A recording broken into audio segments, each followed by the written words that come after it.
6:02 in the Rose City. Time for Dirt and Sprague on Portland Sports Leader 105.1 The Fan and the Fan Sports Network. Good morning.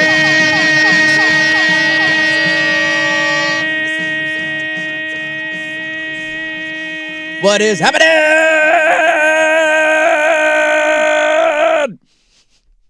Be awesome if we did that in basketball, wouldn't it? That's all we got, man.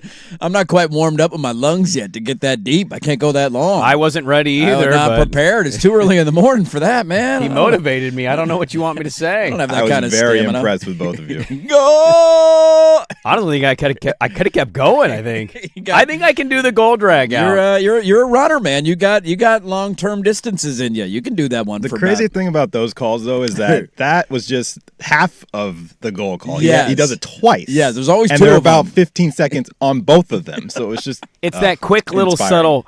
So they take that breath and then they get right back into it again. When did that? I'm really curious. I don't follow soccer enough. Mm-hmm. Like, what was the first broadcast? The long goal. Yeah, where the international broadcaster, maybe it's Mexico, maybe it's Argentina, Brazil, I don't know. When did the first, goal stretch out call happen and everybody go, that was awesome. You should do that every time you score. That's it. Yeah. And it hasn't really, to your point, it hasn't really translated to other sports. I don't know if you could do it in basketball because it's too quick. Well, that's what's funny about it is, what if you did a dunk, but then, it's still going on and you're still drawing out? I mean, they've already made 3 other shots, dude. We've already gone back and forth. There's been a couple of threes each way.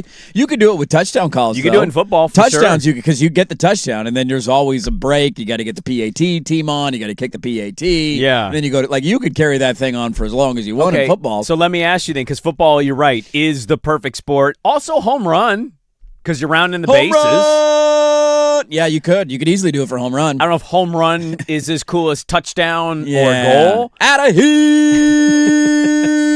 But if somebody dared to step to a NFL broadcast, let's say in 15 years, there's a new hot broadcaster out there. Yeah. And let's say he's half Mexican and a pay to his culture, his background, his heritage, his history. His touchdown is a drawn-out touchdown.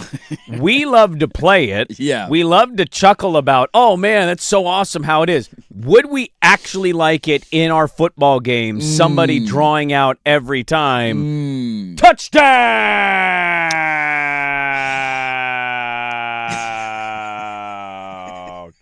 I don't think you would. I think you'd hate it. To me, I will equate it. By the way, Google AI is telling me in the 1940s there was a Brazilian radio broadcaster who started doing Rebelo Jr. I don't know if that's how you pronounce it, and he is credited for being the first broadcaster to scream out the distinctive drawn-out goal. So the 1940s is how far back you have to go to find the origin of it. I'm going to go with the long touchdown call. To me, it's like pimping a home run. Time and place. Okay, you're down 7-0 and you pimp a home run. You look like an idiot. It's 7-1. What do you think? The drawn-out touchdown to make it 17-10. Dude, you're down 28-0 and somebody scores a touchdown and you're doing a drawn. I'm rolling my eyes at that. That looks stupid. I'm with you there. But if you give me it's 24-21 and you scored a touchdown with 2 minutes to go to take the lead, I have no problem. Go as long as you need to go in that touch. That's a big deal, that touchdown right there. Well, I think, so you hit on the other part of this then. Because football now is too high scoring for it. Yes, when you get hockey. What was the final of the Mexico game last night? Was it 2-0? I turned it off. 2-0. Yeah, okay, 2-0. That's that's good right there. That's perfect. If you go up 4-0 and you're still doing it, I'm sure they're still partying down there, but the first 2 they mean a lot because the game's basically over at 2-0. That's a full 60 seconds worth of saying goal. It is. It's a lot of goals. If you're doing 2 drawn out goals, and they're 15 seconds on average, right? There's 30 seconds per goal. That's a lot, man. Now hockey, you could do it. Hockey, you could definitely do it. But what I appreciate and love about hockey broadcasters, when I do watch that blue line, yes. I love that a lot of them have great calls, but also understand that you gotta let the crowd feel in the energy of the stadium and the noise and right. If I'm watching the World Cup, so I think this would be the difference here. If I'm watching the World Cup, I know I might get the drawn-out goal, but I love the crowd shots and the energy and, here's the live watch party at Mexico City. That was crazy. The other night when John Strong was calling was it the Netherlands-Morocco game, I think it was? Yeah. Dude, like in the second half, they'd have 2-minute stretches where they would just lay out and not say anything because the crowd was singing a song or doing a clap or doing a chant. It's very baseball like, dude, that. and they're just they're just passing it around. He's not saying anything during that entire time. But the radio, I can understand drawing out the goal on a radio because nobody's visually seeing it. On television, it's a bit odd because I've seen it. Agreed. And I get the reaction of the crowd while watching the broadcast. So even in hockey, I don't think this works anywhere else. I think soccer is just unique in the sense of we're conditioned for it. We're ready for it. They've been doing it for nearly 100 years now. So we accept it. I don't think any other sport this works. Go! There was a guy, I can't remember who, but they do the Spanish broadcast for football games, and we play those from time to time. And I want to say there was a guy that did one on a long field goal a couple of years ago when we played it. Now, I don't remember what he said. The long drawn out But I remember field there goal? being, it was like a game-winning field goal, and it was the Spanish call of the kick. And I don't think he yelled, good, it's good, but he yelled something, I want to say, for a long time. And stretched it. He kind of tied it into the old homage of the soccer broadcast, and he stretched it out for a long time. And we found it quite deep. It's so long. It was deep and long, Joe. It was deep and long. And we dug it. We played the audio on the show. We did play the audio. Thank you for that open. That was great. That was well done. That got me fired up. That got me going in a way that I wasn't prepared for, Brent. That was well done. Got to stay creative over here. We all still have our John Morant hangover. You know, it's a little foggy the day after the John Morant hangover. We needed a little hair of the dog to get going, and that did it. I somehow found myself still with John Morant takes yesterday. I'm like, I thought I unloaded everything. You still got more in the chamber? No pun intended. Well, I got follow-up thoughts. Okay. There's some Blazer movement that happened yesterday. We did. We added another We signed a center that nobody's heard of. No, never heard of him before. Nothing told me that I had disconnected from Pac-12 or college basketball more than finding out he played at Utah and he was an all Pac-12 player. And I was like, never heard of him. Never heard of him. Who's this guy? Who's this? What? I texted somebody and I was like, what? And they were like, it's basically the WAP replacement. And I was like, okay. And then I looked into him and I was like, Utah 2019? All Pac-12? Guess I wasn't watching. You play with Michael Doliak and Andre Miller. Those are about the only Utah players that I can name off the top of my head, man. That's all I got. Oh, Utah basketball players. How many Utah NBA players can you name? That's a good question. I got two: Michael Doliak and Andre Miller. Keith Van Horn? Keith Van Horn's a good one. I forget about Keith Van Horn. Keith Van Horn was the biggest prospect of all of them. He was. His High Sox were outstanding. They got to an NBA Finals. I'm very proud of my younger Can you name another one? Can we name an outside of the guy can you remember the guy's name? Brandon Carlson. Okay. But with an E. With an E. He spells it the way I think our name should be spelled. Ooh. Because we're both D-O-N's. You're Dons. And I don't think it should be Don. You want to be a Den. If you want to be Don, Brandon, do that. But it should be Brandon. Yeah, we don't pronounce it Brandon. We say Brandon. Yeah, and exactly. That phonetically doesn't make a lot of sense. Any other Utah NBA players? Rattle around up top. I feel like they've had a couple. I mean, I know that they've had some over the years. Kyle Kuzma. That's who I could see him in my head. I just couldn't place his name. I would have totally blanked on Kyle Kuzma. Yeah, Kuzma was pretty good. Jakob Pertl. Oh, yeah. See, Jacob. I don't remember Jacob Pertl at all at Utah. You don't remember Jacob Pertl? I don't remember him at all. Yeah, Pertl was pretty good. Yeah. You might have just completely emptied the That's the pretty bag much there. it. Is that about it? Did you look up a list of all the NBA players? That's literally the list. At least people that people would remember. Well, I mean, pretty much Rick Majerus, man. I mean, getting 3 out of 5, 4 out of 5 is not bad, guys. You did pretty good. Better than I thought. I was going to say, when I was a kid, I remember Keith Van Horn, and he was, very hot, controversial player to discuss at school. Yes. And I remember just be like, not a chance he succeeds. And I remember specifically saying, you can't wear socks that high and be good. First off, even though he was like an all-American college basketball player who could shoot, I was like, you can't wear that in the NBA and be good. First off, that's a little offensive to Walt Williams, okay? Little offensive. The Wizard. The Wizard occasionally wore high socks. Offensive. But at best, he was what? I mean, the 8th best guy on a team? The 9th best guy on a team? The Wizard was way better than that. I feel like this is disrespectful to the Wizards, okay? How about Luke Babbitt? Are we really going to disrespect Luke Babbitt like this? I'm just glad. Oh, Luke Babbitt. Luke Babbitt was He was a High Sox guy. Oh, yeah, not a Ute. No, he was not a Ute, but he was a High Sox guy. He was terrible. I know. The High Sox. Does anybody still wear the High Sox? No. Is there anybody left that has that look? Well, who's the best one to rock it? It's probably Jason Terry. Ooh. If you're not counting like 70s World Be Free stuff. Is he better than Keith Van Horn? Jason Terry? Yeah. That's not even remotely close. Are you sure about that? Yeah. Positive? I might go this far. You ready for this? How are we on a gauging Wednesday? this? Yeah. I would bet my entire life that Jason Terry versus Keith Van Horn in a poll. Who was the better basketball player? Jason Terry's far and away the better basketball player. Keith Van Horn. What are we talking about here? I mean, if you look at the numbers, Keith Van Horn in the peak of his career averaged better numbers and better career numbers than Jason Terry. Come on. I'm just giving you numbers. No, what else do you want from me? stop it. He averaged 16 points per game in his career. Jason Terry averaged 13 points per game in his career. You know what you're doing to me? What am I doing to you? Jaylen Brown's 7th best player on the team. You're using your analytics I'm giving and numbers. I'm looking at the points watched per game them play. right here in front of me. Jason Terry's How a many better teams basketball did player. Jason Terry lead to the NBA Finals, huh? We all know Keith Van Horn was the straw that stirred the drink in New Jersey. Jason Kidd, Richard Jefferson, Kenyon Martin. They don't go anywhere. Was Keith Van Horn the 4th best player on that team? They don't go anywhere without Keith Van Horn and his high socks knocking down threes, okay? They don't go anywhere. Guy shot 39% from three in 2004. He's a sharpshooter. What are you talking about here? That's great. Wait, was he was on the finals teams, right? I'm pretty sure he was. What year did New Jersey go to the NBA Finals? It was early 02-03. 02-03. Yeah, he was definitely there. Wait, no, hold on. He was in New Jersey from 97 until 2000. No, it'd be 03-04. Uh, No, 02-03, because the Lakers beat him and the Spurs beat him. He might not have been on the NBA Finals team. I don't think he was on the finals He team. might have been gone after I think he was in Philly that year. He got dealt to Philly. Jason Terry, come on. I mean, they what are would we have doing won here? the Who NBA would you Finals pick? if they still had Keith Van Horn. I can't believe I'm debating the dumbest topic possible at 6:12 a.m. How many seasons in Jason Terry's career did he average 20 points per game? I feel like you're doing a trick question thing, and I'll say 1. 0. Yeah, I felt like that's where you're going. You know how many Keith Van Horn had? 2 if you round up. How many titles does Keith Van Horn have? Oh, we're doing titles. I mean, he was Bill- like the 6th man of a Dallas Maverick title team. Bill Russell's better than LeBron. Look, get those rings. You know, if that's how you feel, it's how you feel. I can't change Robert that. Horry's better than Michael Jordan. It don't mean a thing unless you got that right. This is a good first poll question of the day. That's a terrible poll Who is the question. better? We need to throw this out for a societal experiment. Who had the better NBA career? That's our first poll question of the day.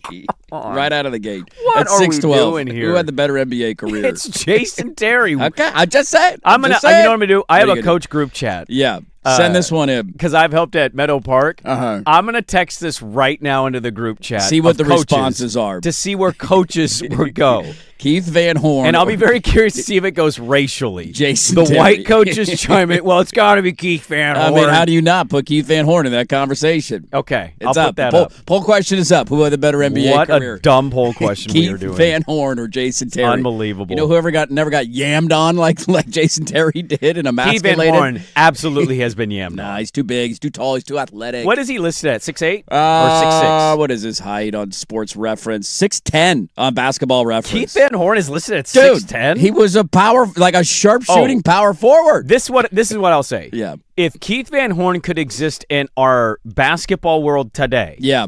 like make him a college prospect going into the draft, Keith Van Horn is an absolute I mean, he's a great player. Yeah, that guy's getting almost a max contract because he's 6'10" and he could shoot. Yes, Like, absolutely. Those guys they don't fall off of trees very often. He's one of those. He missed the win. He's Laurie Marketing. Yeah, he absolutely is. He's Laurie Marketing. Yeah. He had years where he shot. I mean, his career from three was 36%, but he had some years in there with like Milwaukee in 03-04. He shot 45%. God, you might have just swayed me. Did I just win the killed argument? myself. I think I did. Just swayed the other way. Jason Terry's a tiny little guard, dude. They're a dime a No. dozen. 6'10" sharpshooters. They're not out there What's very Jason often. Terry's 3-point percentage? In his career? Because he missed. Both of these guys missed the 3-point window. I will say this. For Keith Van Horn in the year he shot 45%, he took 3 a game. So, yeah, like, that's you what I'm think- saying. Well, that's it's the a little league. bit That's not different. Keith Van Horn. 3-point percentage for Terry, higher in his career, 38%. There you go. 38. He On had how a many year, 3 or 4? about 4 a game. Yeah. For the average of the career. He did have some years, though. In 04-05 with Dallas, he took 3 a game. He shot 42%. Yep. Next year, he took 5 a game. He shot 41%. Yeah. I'm not disrespecting Jason Terry. What were his averages in the 2011 season when they won that title? 2010, 2011, he averaged 15 points per game. Pretty good. 2011, 2012, 15 points per game. Yeah, so it'd be the 10-11 season, I think. The tough part for Jason Terry is he's got the back end years that kind of weigh down the career averages. Because he hung around the last 4 years. Well, I mean, see Braun dunking on him in Boston. Yeah, the last 5 years were not great for Jason Terry. Not playing a lot of minutes back in the day. There was no more evidence of anger from one player to another than when LeBron dunked on him when he was a Celtic for beating him in the title. Yes, this is payback for that you. Was I remember that was him. That was Jason Terry, or that was JJ Barea. That was Dirk. That was every Maverick possible in his brain when he landed that dunk. I'm not forgetting this moment. I can't believe you beat me. This is 10 years of built up anger and aggression taking out on Jason Terry. One of our listeners sent us a tweet early this morning, which I always appreciate people chiming in at 6:01, right out of the gate, 5:58 a.m. Yeah. That makes me so happy. Good morning, you psychos. And it was a picture of the traffic, and it was like, I think the week's done, and it's green literally everywhere. And I'll say, as I drove in, I was like, dude, got here kind of quick. Things are a little light right now. There was nobody out there. I mean, we had this. I asked the boss that earlier this week. Where does this week rank in terms of it being unproductive? Yeah. And I think he said not higher than Thanksgiving. Thanksgiving week's a big deal in terms of not doing work. Thanksgiving week, I'm convinced, is productive because people know it's a back-to-back holiday wave, so they want to get stuff done before the end of the year. That's a valid point. I see your argument. Christmas is obviously the creme de la creme. It takes the cake. That's number one. Nobody does anything the week of Christmas. This is definitely in the top 3 of the most unproductive weeks of the year because Friday's the holiday. Is this beat March Madness? Yes, I think it does. I think it does. I mean, March Madness is a big deal for people in our bubble. 4th of July is a big deal for everybody. Let's see if I can find something like that. See if there's like a Business Insider article of the weeks. Like my brother's company, they just shut down for the week because they understand that, one, a lot of people are going to take days off to begin with because it's the 4th of July and people are going places. And it's like, well, what's the point of having 20% of our workforce here for 3 days and everybody's going to be leaving the office early and nobody wants to be here and you're calling clients? Like, no, people are out of pocket this week, man. It's 4th of July. So take this for what it's worth. It's Google AI, right? Yeah. We're just using the first thing we use. The robots will answer. I almost want to use Bing right now just to like. We would give a Bing in there. See if Bing gives me different results. What's the Bing say? Yeah, holiday slump is the biggest one with the Christmas New Year combination that usually hits people. Yes, it does. This one says daylight savings hangover. Oh, get out of here. It says, according to an Entrepreneur magazine article, 43% of workers report the week following the end of daylight saving time as their least productive. That's stupid. Marked by a spike in mistakes, as they note themselves. You're not filling out your TPS ports correctly? Also, because you lost an hour of sleep? It says the day after Thanksgiving, Black Friday, many employees less engaged. A staggering 26 million employees miss work or slack off the day after.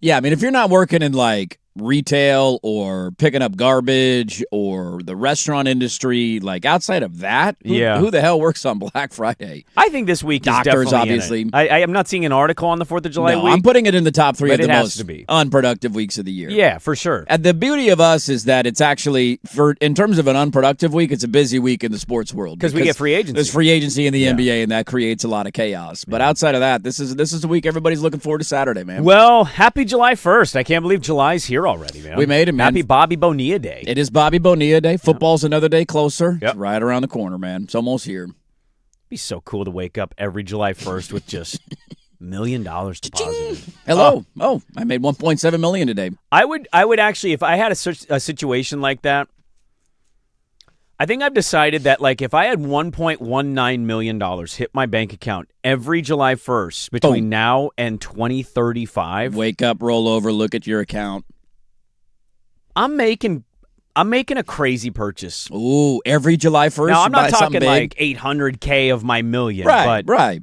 You go buy a Rolex, you go buy a car, you go buy you schedule a vacation. Kick-ass vacation for like $18,000. That guy wanted life, man. You have to do something to celebrate how smart you, your agency, your management, how everybody was able to go, yeah, we could take that lump right now. We could stretch this bad boy to 1.19 until 2035. What year did he agree to that? What year did the Bobby? 1999? I think it was 2000? Yeah, I'm going to see when did the... You have to think about how smart that was in the moment to say, oh, yeah, I can, for the next 35 years, take the 1.19. I think we've looked this up a million times, and I always forget it, versus taking, what was it, 15 million or something crazy like that? It was something like that. So the deal originated in 2000. The Mets bought out the remaining $5.9 million on his contract, and instead of paying him then, they agreed to defer it with 8% interest. Yeah, that's right. So he didn't start getting paid. So he was bought out in 2000. The payments didn't start till 2011. 2011. That's when they started, and they run all the way through 2035. So he had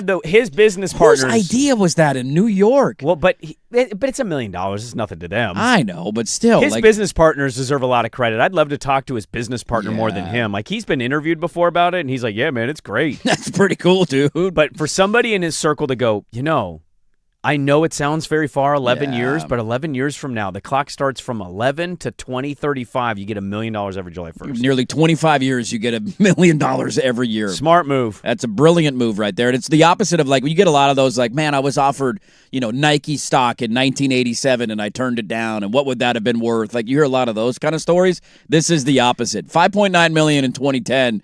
Or in 2000 when you get bought out, that money's probably gone by now, but instead he's getting paid every year. It's a vacation day for me. Like, every year I'm letting all my friends and family that I care about know that on July 1st we are going on a vacation and we're going to eat good. We're eating a good meal. Because I'm feeling Inflation great. be damned. I just got $1 million, baby. What inflation? 1.19 million?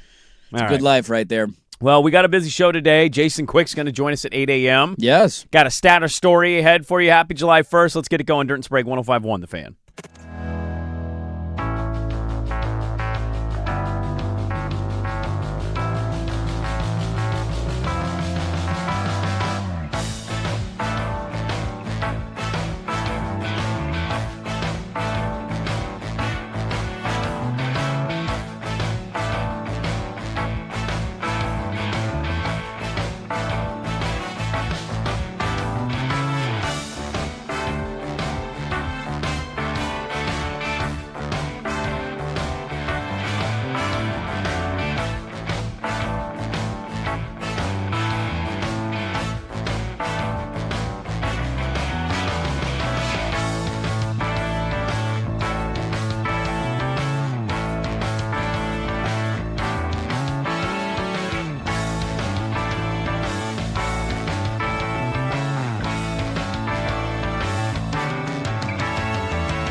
McCoy at Warren Allen Sports Desk, a Sports Center update on the Fan Sports Network, 105.1 FM and 1080 AM. First on the Fan, the Blazers have picked up another big man. Free agent 7-footer Brandon Carlson agreed to a 1-year, $2.5 million deal with Portland. Carlson is entering his third year in the league after his first 2 seasons with the Thunder, where he averaged about 5 points and 2 rebounds in 10 minutes per game off the bench. Some other NBA news, the Clippers agreed to trade all-NBA forward Kawhi Leonard to the Raptors for Brandon Ingram, Grady Dick, 2 unprotected first-round picks, a first-round pick swap, and 2 second-round picks. Free agent John Collins, formerly with the Clippers, agreed to a 3-year, $51 million deal with the Pistons. And free agent guard Marcus Smart, leaving the Lakers to the Rockets, he agreed on a 2-year, $13 million deal. World Cup round of 32 yesterday, Kylian Mbappe scored twice as France dominated Sweden 3-0. Erling Haaland buried the game-winning goal for Norway to edge Ivory Coast 2-1. And Mexico wins their 4th straight match, beating Ecuador 2-0. I'm Brandon Henson from the George McCoy at Warren Allen Sports Desk. Don't call your mom. Call George McCoy at warrenallen.com. This is the Fan Sports.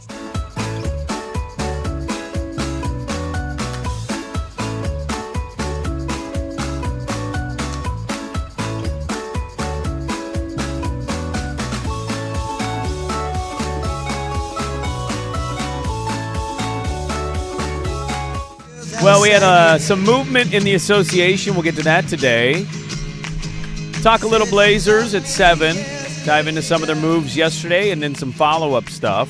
By the way, we got some other High Sox candidates. Okay, I'd love to hear the High Thrown in Sox there. guys, yeah. Where did it go? Nick Van Exel. Nick Quick, yeah. Nick the Quick's a good one. That's an all-time Blazer legend, Nick Van Exel. Yes, it is. Glenn Big Dog Robinson. Oh, big dog. Good poll. He might be the best. And Gary Trent also thrown in there as a High Gary Sox Trent. guy. I remember, it's funny how many of those guys were Blazers. Walt Williams, Gary Trent. We got a lot of High Sox guys. Yeah. Luke Babbitt, legend. Luke, wait, hold on. Retire the number. Gary Trent, Walt Williams, Yep. Luke Babbitt. Yep. What was the other one in Nick there? Van Nick Exel. Van Exel. He was a High Sox guy. He played for the There's Blazers. 6 High Sox guys and 4 of the 6 played the Blazers. That's a good look, man. That's a good look right there. It's not a good look. Come on, bring it back. It's not a good look. Have was you ever never a good pulled look. your socks up on a shorts day? It's a horrible look. It's one of the reasons I wear flip-flops so much is I think I look stupid with socks and shoes on Really? when I wear shorts. Your legs? I got short, stumpy legs, dude. I got kind of chicken leggy kind of situation, but Yep. I don't want my socks too high. I also don't always wear ankle socks. There's a balance there. Yeah. Where you don't want them too high, but sometimes the high socks okay. I don't like the no-show socks. I can't do that. I can't rock like the boat shoes with no-show socks. That's a horrible look for me. You don't like the shoes and no socks? I'm look, not huh? I'm not a shoes with no socks guy. It's not good. You're just asking for athlete's foot, man. Now I need tough connected. You can go vote on our first poll question of the day if you're wondering why we're bringing up high socks. Somehow we got into a debate of who had the better NBA career, Keith Van Horn or Jason Terry. I feel very vindicated right now. Hey, it's but early. It's early. It's early. Okay, the I'll give you mail-in that. ballots have not even begun being counted yet. We got a long ways to go. Well, I'll here. tell you right now, if those come in late, I am No. going to tell you that the that's Supreme fraudulent. Court ruled That's that I can fraudulent. send my votes in on Election Day, Nope. and whenever we count them, we count them. Nope. Okay, the Supreme Court ruled. You know what? Not doing the rest of the show until you rule that you're not allowed to count those Until votes. we get a reversal of that. I'm out on decision. doing the show. No, I'm out. Not talking the rest of the show. Boy, World Cup wasn't as good yesterday as it was the day prior. It kind of sucked yesterday, But that's all right. what I would say is, as I've noted before with other teams in country, man, seeing the emotion, to see the Mexico team win their first knockout round stage game in 40 years. That blew me away, to be honest with you. As somebody who doesn't follow soccer closely, and I saw that, if you would have asked me when was the last time they won a knockout round game, I would have never guessed 40 years ago. Yeah, I mean, as a child, we used to regularly be like, oh, yeah, Mexico's dominating soccer. Mexico's pretty good. I had no idea if that was true or not. I felt like they always whooped our ass, but maybe that's not the biggest barometer of being good because we've been pretty bad for a long time. That was a surprising stat to I me. think I read that 3 people died from the celebrations just because of how many people were gathered at these public square places to celebrate. Like, when they had scored their first goal, did you see the live watch party areas? I did. They went insane. It was Insane. it's nuts. There was a we, guy- we couldn't duplicate that for anything. That was nuts. Yeah, I don't know. I don't think anybody's going to die tonight if we win our game. I don't think that'll be the case. Although we will certainly be in tune, and there will be watch parties everywhere. The reaction in the stadium was awesome. Like, that atmosphere was great. It felt like Mexico City was going to explode. And then you get the aftermath of it where everybody's basically burning the cities down. In Los Angeles, there was like fireworks getting launched into buildings and stuff. Got a little chaotic. I think my favorite celebration moment, though, and I chuckled of like, why would you even be there? Did you see all the random people at baseball games last night wearing Mexico jerseys, reacting in real time? Which, like, it's funny to look at, but also if that's... Go home and watch the game. What are you doing at a Dodger game right now? Well, Dodger tickets aren't cheap. Probably bought them way too long I guess, ago. yeah, not knowing if your team was going to play that day. Yeah. But there was a guy sitting like right behind home plate at the Dodger game who just stood up in the middle. The pitcher's just in his windup. He just stands up. Yeah! You just see him in the background as the pitcher's about to throw a pitch. Like, what's he? Oh, Mexico scored a goal. It's 1-0. Okay, watching on his phone. I love it, man. That's the part of the World Cup I've enjoyed the most, is just watching how genuinely emotional and happy a lot of these countries and fans are. Now, we have a match today. We do. It's match day to us. It's match day. We're playing Bosnia-Herzegovina. We're a massive favorite. That's about all I know. I read a little bit about this. There's a guy on Bosnia's team that was born in Wisconsin. Oh. So it's a very conflicted situation there. Okay, I'm assuming Bosnian heritage. Right. Parents or grandparents? Yeah, I believe I read that he was born in Wisconsin and ended up moving over there. Oh, okay. So I can't pretend to tell you a whole lot about the ins and outs and the depth. Yeah. What I would say is we're sitting in the first time in what feels like a long time, real pressure-packed situation here. If we lose tonight, it's going to be a disaster. We are, according to every bad. book, we are a -700 as I tell you that right now. A -700. That is such an overwhelming favorite. To win that match. And we're in the knockout round, so Bosnia sneaks up. Goodbye, World Cup. We'll see you later. Dude, the World Cup has been awesome. It's been a lot of fun. The atmospheres have been great. Yesterday's games weren't great, but that's going to happen, right? The atmospheres were still really solid and fun games to watch, at least early on. You can't match having two games the with day penalty before, kicks and the extra stoppage time of the other match. I'm also not going to sit here and pretend as if a big part of my interest in the World Cup has been the United States and the way that they played. Like, us looking to be competent and good has been a big driving force in, like, all right, let's get into this. Maybe we're going to go on a run. If we get knocked out tonight, that has to be. Now, we can talk to like Footy Patrick or get some soccer fan takes on this. That has to be one of the worst losses in men's soccer history. Well, I think as a -700 favorite with all the momentum built, and it's a World Cup on your home soil, and you got a nice little pathway here, like, you can't lose that game tonight. According to this article I was reading, says the Americans are looking to change the narrative on Wednesday, attempt to win their first World Cup elimination game in 24 years. Yeah, sure.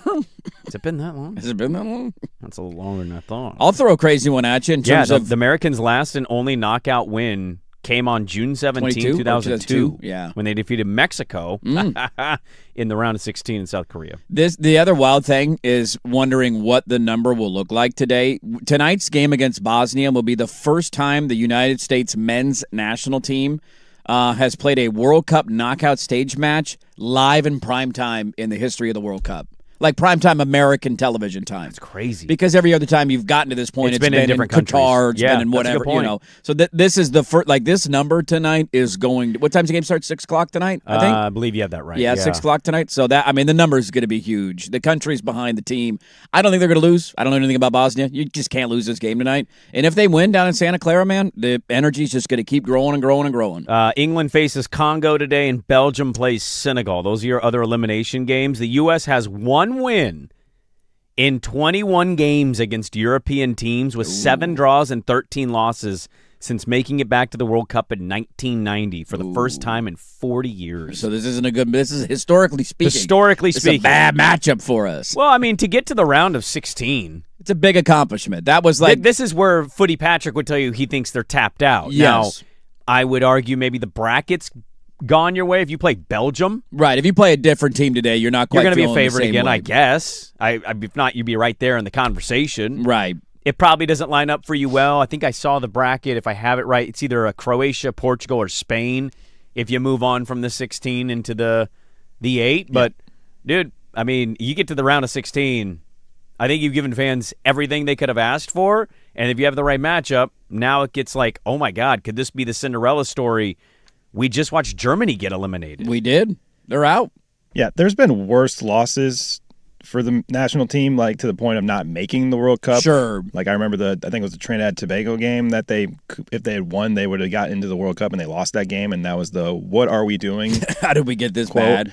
So there's a lot of pressure, and I feel I relate this to like my fandom with like BYU football. Like you're never comfortable in any game involving this team, involving the U.S. national team. So just brace yourselves.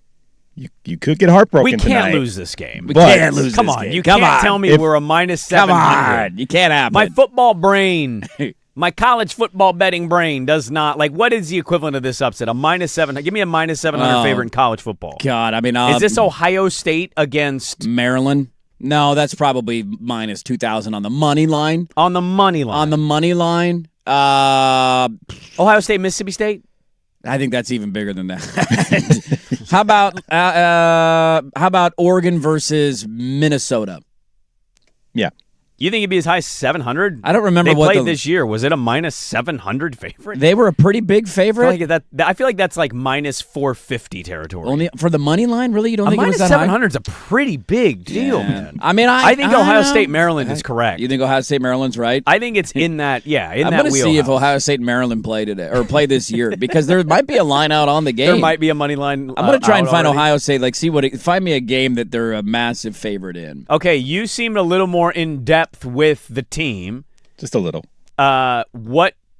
How do they lose this match? You tell me how they lose this match, because all I can go off of is massive favorite, playing good soccer. Pulisic should be back. Like, I'm trying to be honest. I don't know much more than that. Like, how can we lose to Bosnia? I think the defense is still a concern, and I know it was kind of reserves in the back line last game against Turkey, but the defense has always been the concern. They concede a goal almost every game, so that's probably the biggest concern. They just get exposed on that side of it, and also maybe the offense is kind of out of sync because not a lot of their players played in the last game. So like a quick Bosnia goal, 1-0. It's like holy. Well, crap. the pressure will be You're starting to feel it instantly. severely on them if that happens. Okay, all right. So they That got to makes get sense. out ahead, just like they've done every game. They've gotten out ahead early, and then just either keep putting on the pressure, not let up, and take care of business.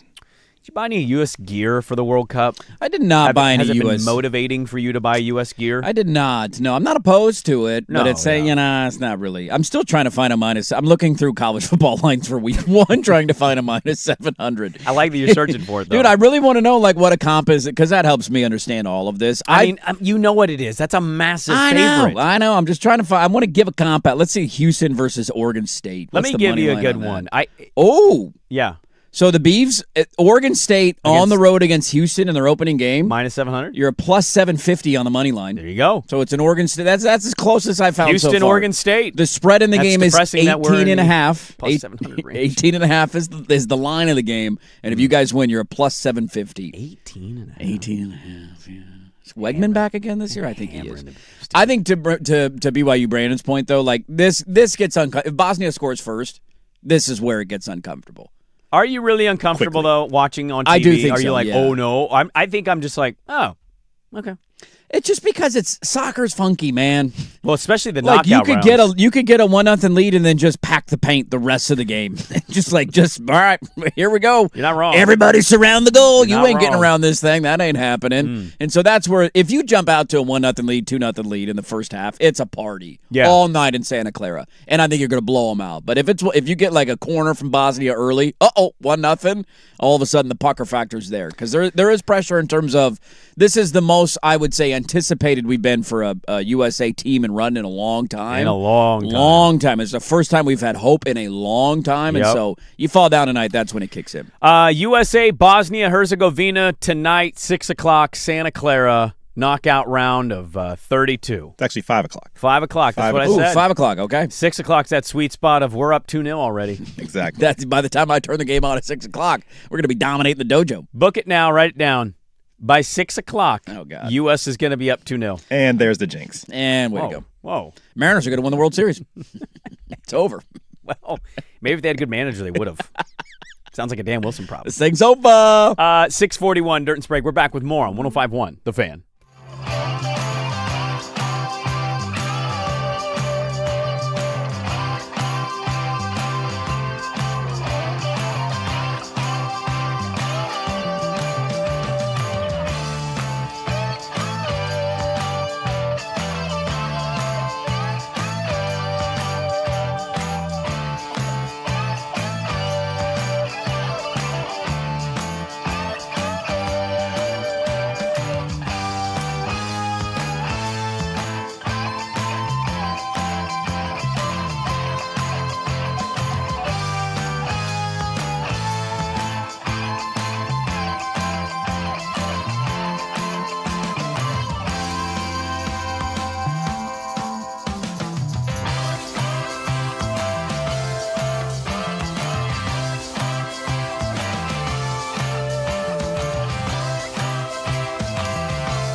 Ask this question. You guys can noodle for the top of the hour. We'll get into some Blazer stuff. Good morning. Happy Wednesday, everybody. Happy July 1st. Happy Bobby Bonilla Day.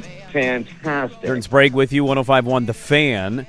If the Blazers end their offseason by bringing in Kelly Oubre, Kelly Oubre, is he available? And this is the team, how are we going to grade the offseason knowing we didn't trade Scoot Shea assets, didn't make the move we thought they would make? Their move is going to be pointed to Ja Morant, but I want you to noodle on that a little bit. Okay. Because they made a couple signings, one of them which we talked about at the end of our show. Another one many people had to Google.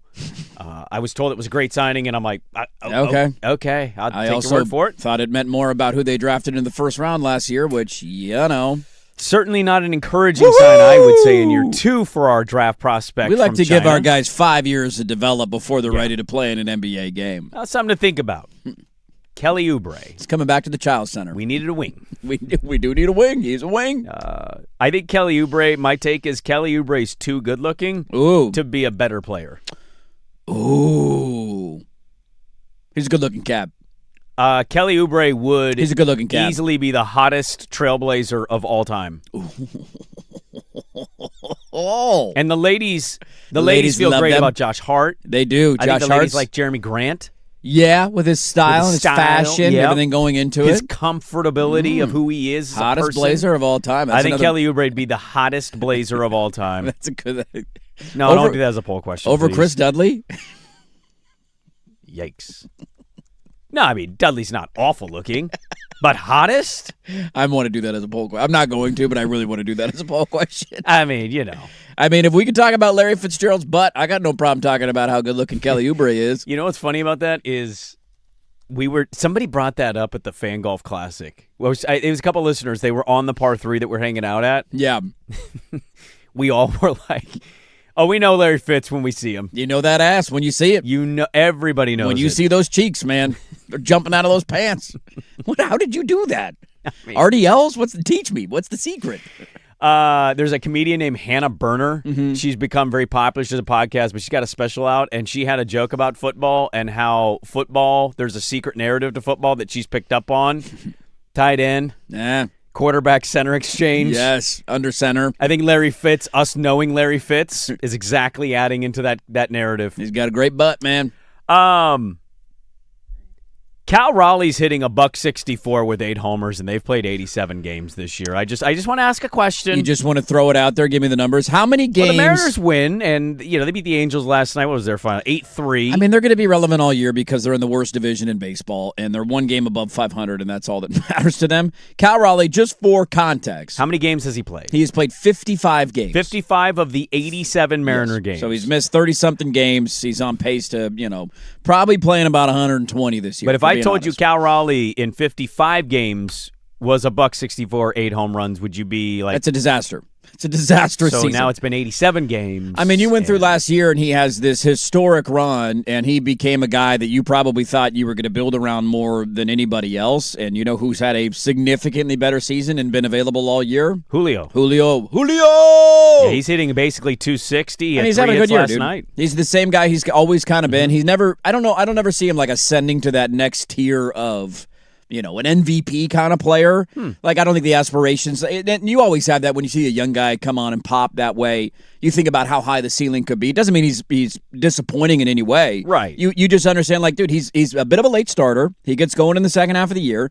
And every year in August and September, you look up, and I want to say his numbers are nearly identical. And you could spend a month early in the season freaking out about why isn't he hitting or where are the home run numbers. But I feel like almost every year, some years it's a few more homers, some years the average is a little bit higher, but it's somewhere in the 20 to 30 home run range, somewhere in the 80 to 100 RBI range if he stays healthy. And that's a great guy to have to plug into the outfield every day.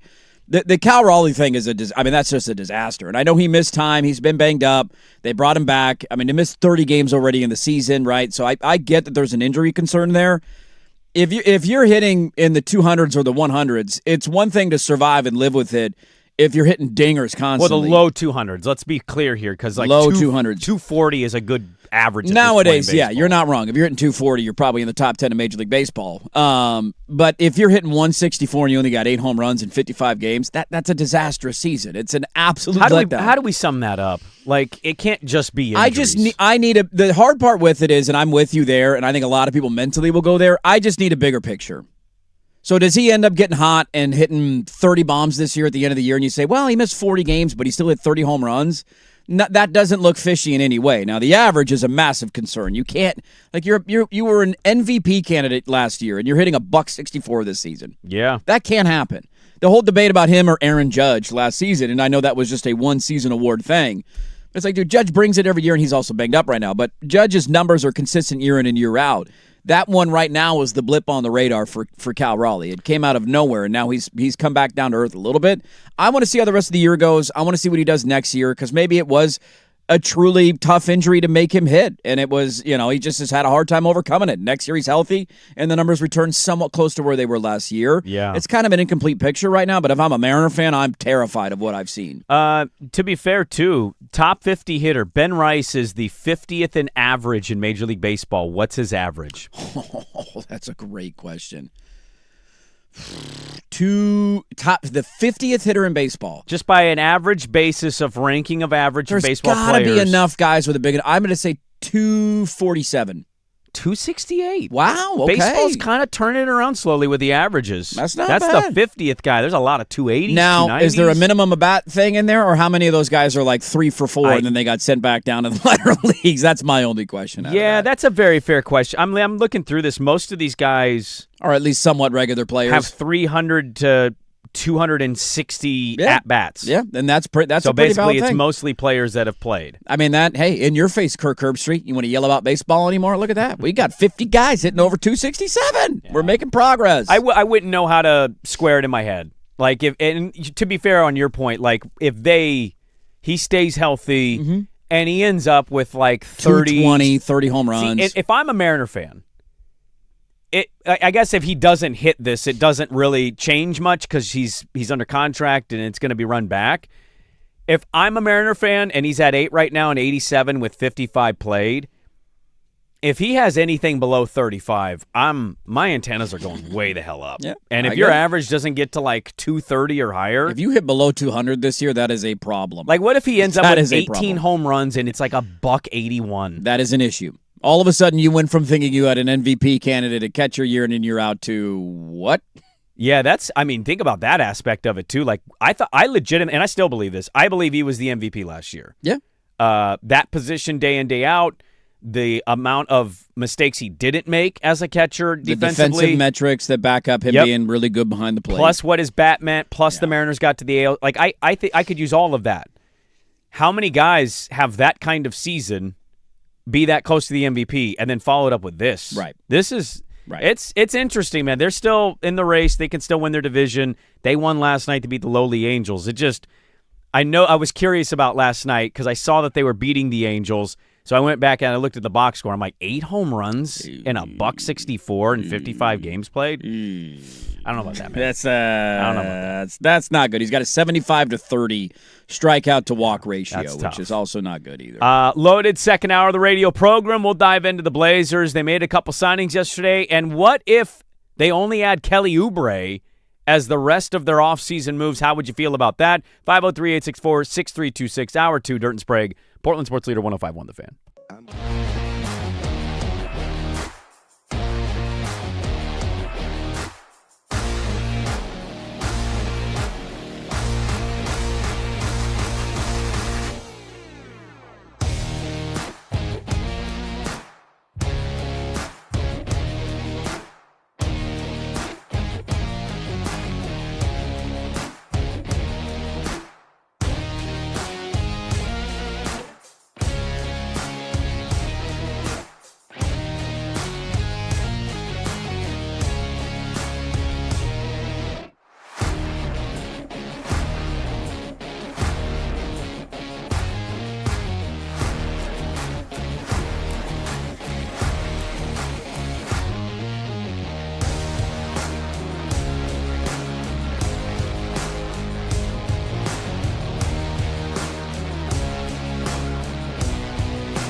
McCoy at Warren Allen Sports Desk, a Sports Center update on the Fan Sports Network, 105.1 FM and 1080 AM. First on the Fan, the Blazers have picked up another big man. Free agent 7-footer Brandon Carlson has agreed to a 1-year, $2.5 million deal with Portland. Carlson is entering his third year in the league after his first 2 seasons with the Thunder, where he averaged about 5 points and 2 rebounds in 10 minutes per game off the bench. Some other NBA news, Kawhi Leonard is returning to the Raptors. The Clippers agreed to trade the All-NBA forward to Toronto for Brandon Ingram, Grady Dick, 2 unprotected first-round picks, a first-round pick swap, and 2 second-round picks. Free agent guard Norman Powell is heading to Chicago, agreeing to a 2-year, $45 million deal with the Bulls. Free agent forward John Collins agreed to a 3-year, $51 million deal with the Pistons, and free agent guard Marcus Smart will be joining the Rockets, agreeing on a 2-year, $13 million deal. World Cup round of 32 yesterday, Kylian Mbappe scored twice as France dominated Sweden 3-0. Erling Haaland buried the game-winning goal for Norway to edge Ivory Coast 2-1, and Mexico wins their 4th straight match, beating Ecuador 2-0. I'm Brandon Henson from the George McCoy at Warren Allen Sports Desk. Don't call your mom, call George McCoy at warrenallen.com. This is the Fan Sports.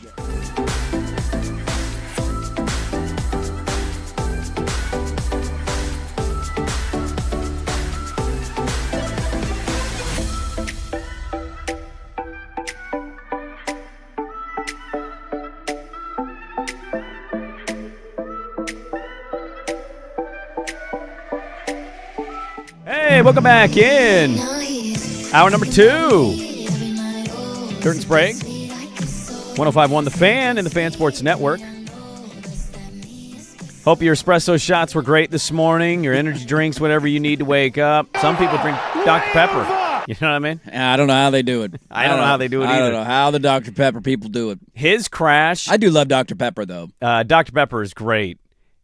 I think Brandon, I have a take on Brandon. Ooh. I think when he crashes, he is absolute drooler all over the pillow. Hard crash, afternoon hard crash with a drool. Yep. Okay. Hard crash, maybe a tiny bit of drool, and definitely some night sweats. Yeah. Night sweats. All right. I like that. That's a good personal detail right there. A lot to get to in the second hour of the radio program. Thank you for choosing to hang with us on this beautiful Wednesday. Happy July 1st, Bobby Bonilla Day. Talked about that in hour 1. We forgot, by the way, a buddy of mine texted, Andrew Bogut, number 1 overall pick in the draft. How did we forget Andrew Bogut? Utah's a very forgettable It absolutely is. basketball place, but it's got a bit of a history. That's what's crazy It's about not it. a terrible history. It's not. It's pretty good, actually. They've had a number 1 pick. They were really good with Rick Majerus. Yes, they were. Haven't been able to duplicate that since, but No. they were really good back in the day. They were. So our apologies to Andrew Bogut, P1 of Yes. the radio program out there. Yes, big fan of the show. We'll get to Stat or Story today. We didn't do it last week because we missed with Van Golf Classic mail sack, so we bumped Stat or Story a week. And we do it every Wednesday in the final hour. We'll get to that. We got NBA odds and ends of free agency palooza to get to today. Yes, lots going on in the association. And our big, huge poll question to start the day was, who had the better NBA career? Should tell you everything about our 6 o'clock open segment. Look, I'm getting smoked in this one. I'm fine arguing it's Jason. Like, I get it. Real ball knowers know. I think it's a closer gap than people are giving it credit for. And also somewhat recency bias. Okay, time out. If you're using the poll results as the gap, that's idiotic. I need a closer split You're here. supposed to vote. I need a closer split here. And you got to choose one or the other. Some people would argue Keith Van Horn's better. Those people exist. I don't think you actually are making the argument. I think you they're just out there. are voting the white guy. They're out there. And the High Sox. You racist baseball Masters-loving dude. Although they both were High Sox. That's the tough part, you know? They did. You know, I can't do the High Sox thing. Yeah. A loaded second hour to get to. We'll talk with Jason Quick in an hour. We haven't had Quick on the show in a minute. Yeah, he's been pretty active and covering the Blazers. A lot going on right now with the old Portland Trail Blazers. Well, let's start the second hour there. We had the Rob Will signing. Yes, we did. That happened at the tail end of our show. Shams Charania had Robert Williams is coming back with the Trailblazers. That will not be their mid-level signing. And Jake Fisher of the Stein line had the follow-up a few hours later on Robert Williams' contract. So here are the details. The extension for Robert Williams, Time Lord, is fully guaranteed at $14 million for this season. This season. But just $5 million guaranteed in year 2, which becomes fully guaranteed if he plays 50 games, And then year 3 is entirely non-guaranteed, but becomes fully guaranteed if Robert Williams plays 50 games in 27 and 28. So financially, business-wise, Is this a good deal? it's a good deal for the Blazers. This is a guy that, he was relatively healthy, played 59 games for them last year. Yeah. That was great. Yeah. But we can't bank that that's going to happen. So, good business by the Trailblazers signing Robert Williams yesterday. So this isn't another Tommy Two Nichols cheap argument? Are we not going to spin it into does Joe Cronin get the credit for this contract? This is Joe Cronin's deal. This is Joe's deal. Joe's a numbers guy. Got it. Joe. So John Morant, Cronin, Robert Williams signing, team-friendly deal, Joe Cronin. No. John Morant, Dundon. Yeah, is that not what I said? Yeah, Did I you say said Cronin. Okay, so John Morant, Dundon. Yeah. Robert Williams, cheap, friendly contract, Cronin. Cronin numbers guy. I'm just trying to make sure I keep my scoreboard right at home. Swing on low asset, cheapskate. So this is Good not contract offensive. financially, numbers guy, GM genius. I just love. We're going to keep the scoreboard here. It is we got to 1-1. keep track. It's 1-1 now. Okay, 1-1. John Morant, cheap contract. Just making sure we keep track at home. I got to keep track of all this. See where we go from here. Yes. I cracked up yesterday reading this. First off, it's a brilliant deal. It's a great deal. When there's a bit of yesterday where you get the news in the middle of the show. Robert Williams is coming off a good year, like the first time he's had a good year in a Blazer uniform. He's coming off being the best big on your roster in the playoff series, right? It was short, but he was over 5 games, unquestionably the best big on your roster. Yeah. I also, as I'm reading that yesterday, I'm like, 3 years, 44, there's like a good vibes, and you don't want to be the guy that takes a dump in the bowl of Cheerios. But in the back of my mind, I'm also thinking, like, man, a year ago, what were we saying about Robert Williams? He was like a punching bag of, what's he played in 12 games in a Blazer uniform over like 3 seasons? He also seemed destined for 2 years constantly in the trade Like, stuff. he's not going to be around long term. He can't stay healthy. This doesn't fit. Like that, a year ago today, that was the conversation we were having about Robert Williams. He's on an expiring deal. Why don't we trade him? I'm probably one of the people that made that argument a year ago. And so I didn't want to forget that, how unreliable he had been going into this season. Now, there's clearly some comfort between the two sides. He clearly understands and I think trusts the medical team for Portland of getting him in a position where he can go out and play 60 games. But I did have that thought yesterday of like, oh man, 3 years, $44 million for a guy who's played in like 80 games in 3 years. And I'm sure I love that deal. And now it's basically if you stay healthy, you're going to get the final years of the deal. I just chuckle at the way we view this stuff when it's a coach or somebody else. It's offensive and a slap in the face. And nobody's ever going to want to play for the organization under Tom Dundon. And then we get Robert Williams, who was an attractive big on the open market, to sign an incredibly team-friendly deal. That's a gamble on his health when he had other suitors out there and could have potentially moved on. Well, so the interesting thing here, too, is like we know Mike Inori is not the highest-paid coach in the NBA. Certainly not. You know, he's also not the lowest paid. There is somebody below him. Ooh. It's got to be Doug Christie, right? It is Doug Christie. Do we even know how much Mike Inori's making? I think people have guessed.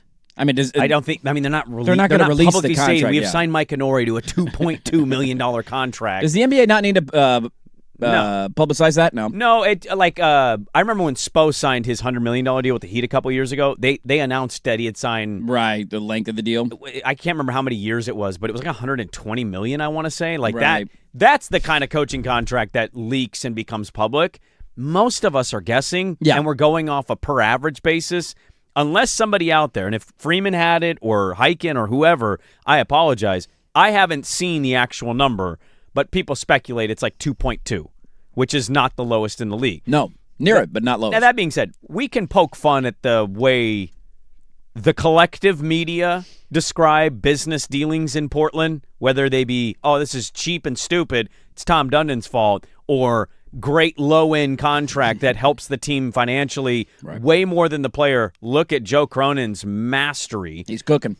You and I are, I think, in lockstep of this, like, I just grade the moves on Joe Cronin, and that's how I like that trade, I don't like that trade. I like that signing, I don't like that signing. Yeah. Those are all Joe Cronin things for me in my head. I know Sure. the owner signs off.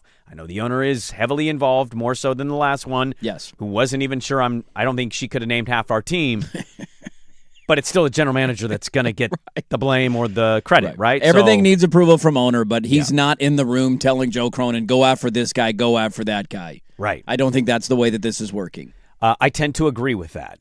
They also made another signing yesterday. We did. We got another big, baby. We got a Brandon on the team. We got another Brandon on the team. Brandon Carlson, the 7-footer, formerly of Oklahoma City. He played in the G League with the Raptors. He was the 2019. He was an all Pac-12 guy for Utah. As we noted early in the first hour, I didn't even know he played in the Pac-12 until I looked him up. That led to the whole Utah conversation. That's exactly how that came. He is supposed to be a slight stretch big. Yeah. But he also doesn't have like the most impressive shooting numbers. His career has largely been journeyman. He did a 2-year mission in the state of Utah, but I think he went East Coast, and then he went to college later. So he's 27. He's an older guy. And he had the COVID season, so he's a slightly older player in the regards of how many seasons he's been a pro. But we picked him up, and I think the natural reaction is because we don't know anything about him. We don't know if he's going to be a good player. Right. I'd imagine the universal reaction had to be clearly they don't think Young Hanson's ready to play year 2. That's the only takeaway here. I mean, this is a guy who you're playing in a break glass in case of emergency situation, and off of the center we just talked about you signing to a team-friendly deal. There's been times over the last 3 years that Robert Williams hasn't been available, and that might be the case again this year. I'm not rooting for it to happen, knock on wood. I hope that he's healthy and available all season again, outside of like back-to-backs here or there.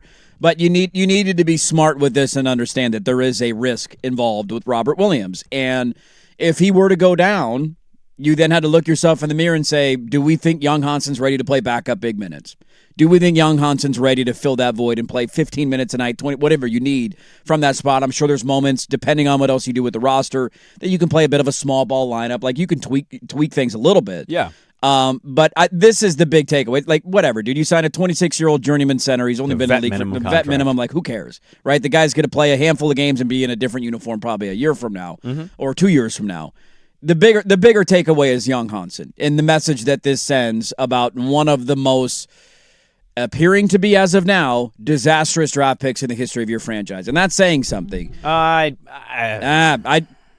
You used a first-round pick when you had multiple. 16th pick. It's not a top 10 pick. They had a higher pick than 16. They had a chance to go get a. More disastrous than Zach Collins. They traded 2 picks for the 10th pick of a guy who. How is Cedric Howard going to turn out? I mean, yeah. Does he turn out to be Bam Adebayo? Then yes, it's just as bad. It's just as bad.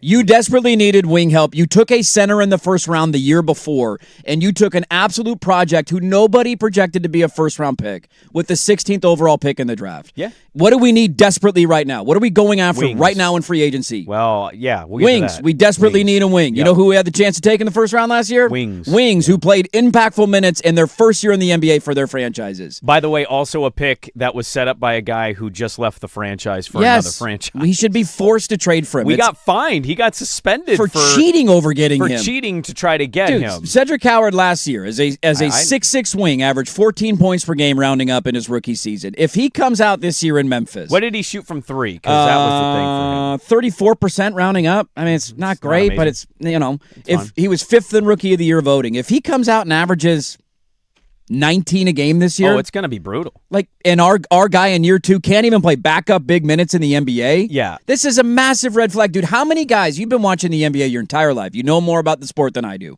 Can you name me off the top of your head anybody who was not ready to play backup minutes in the second year in the league and turned out to be, I'm not talking all-star, I'm not talking all-NBA, I'm not even talking starter. Serviceable role guy? A serviceable role player who literally couldn't play in the NBA their first 2 years. I mean, you get guys that do it. I'm not saying it's I'm not saying it's a regular thing.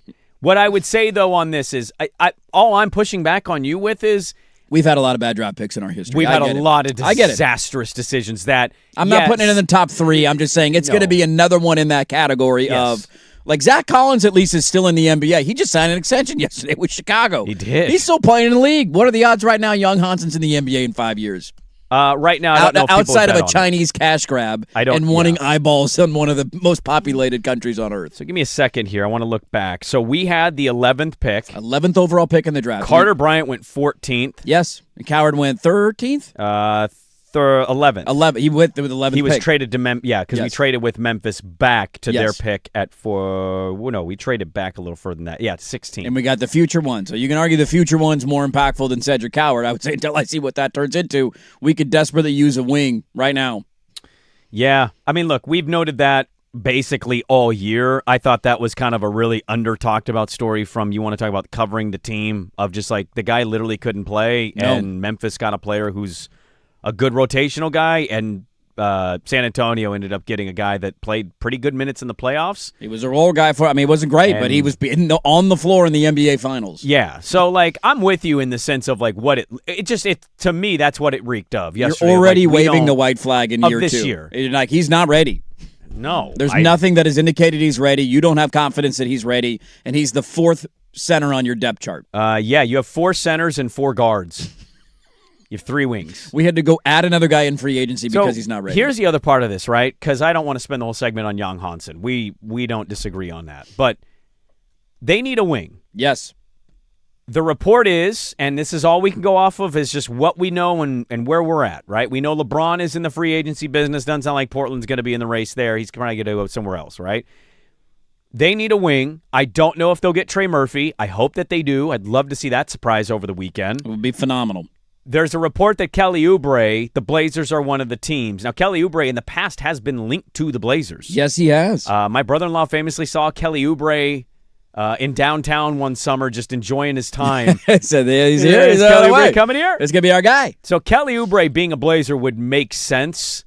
But, what if I told you that's their last move? Because adding Kelly Oubre would put them at a roster spot. They're not in the tax yet. No.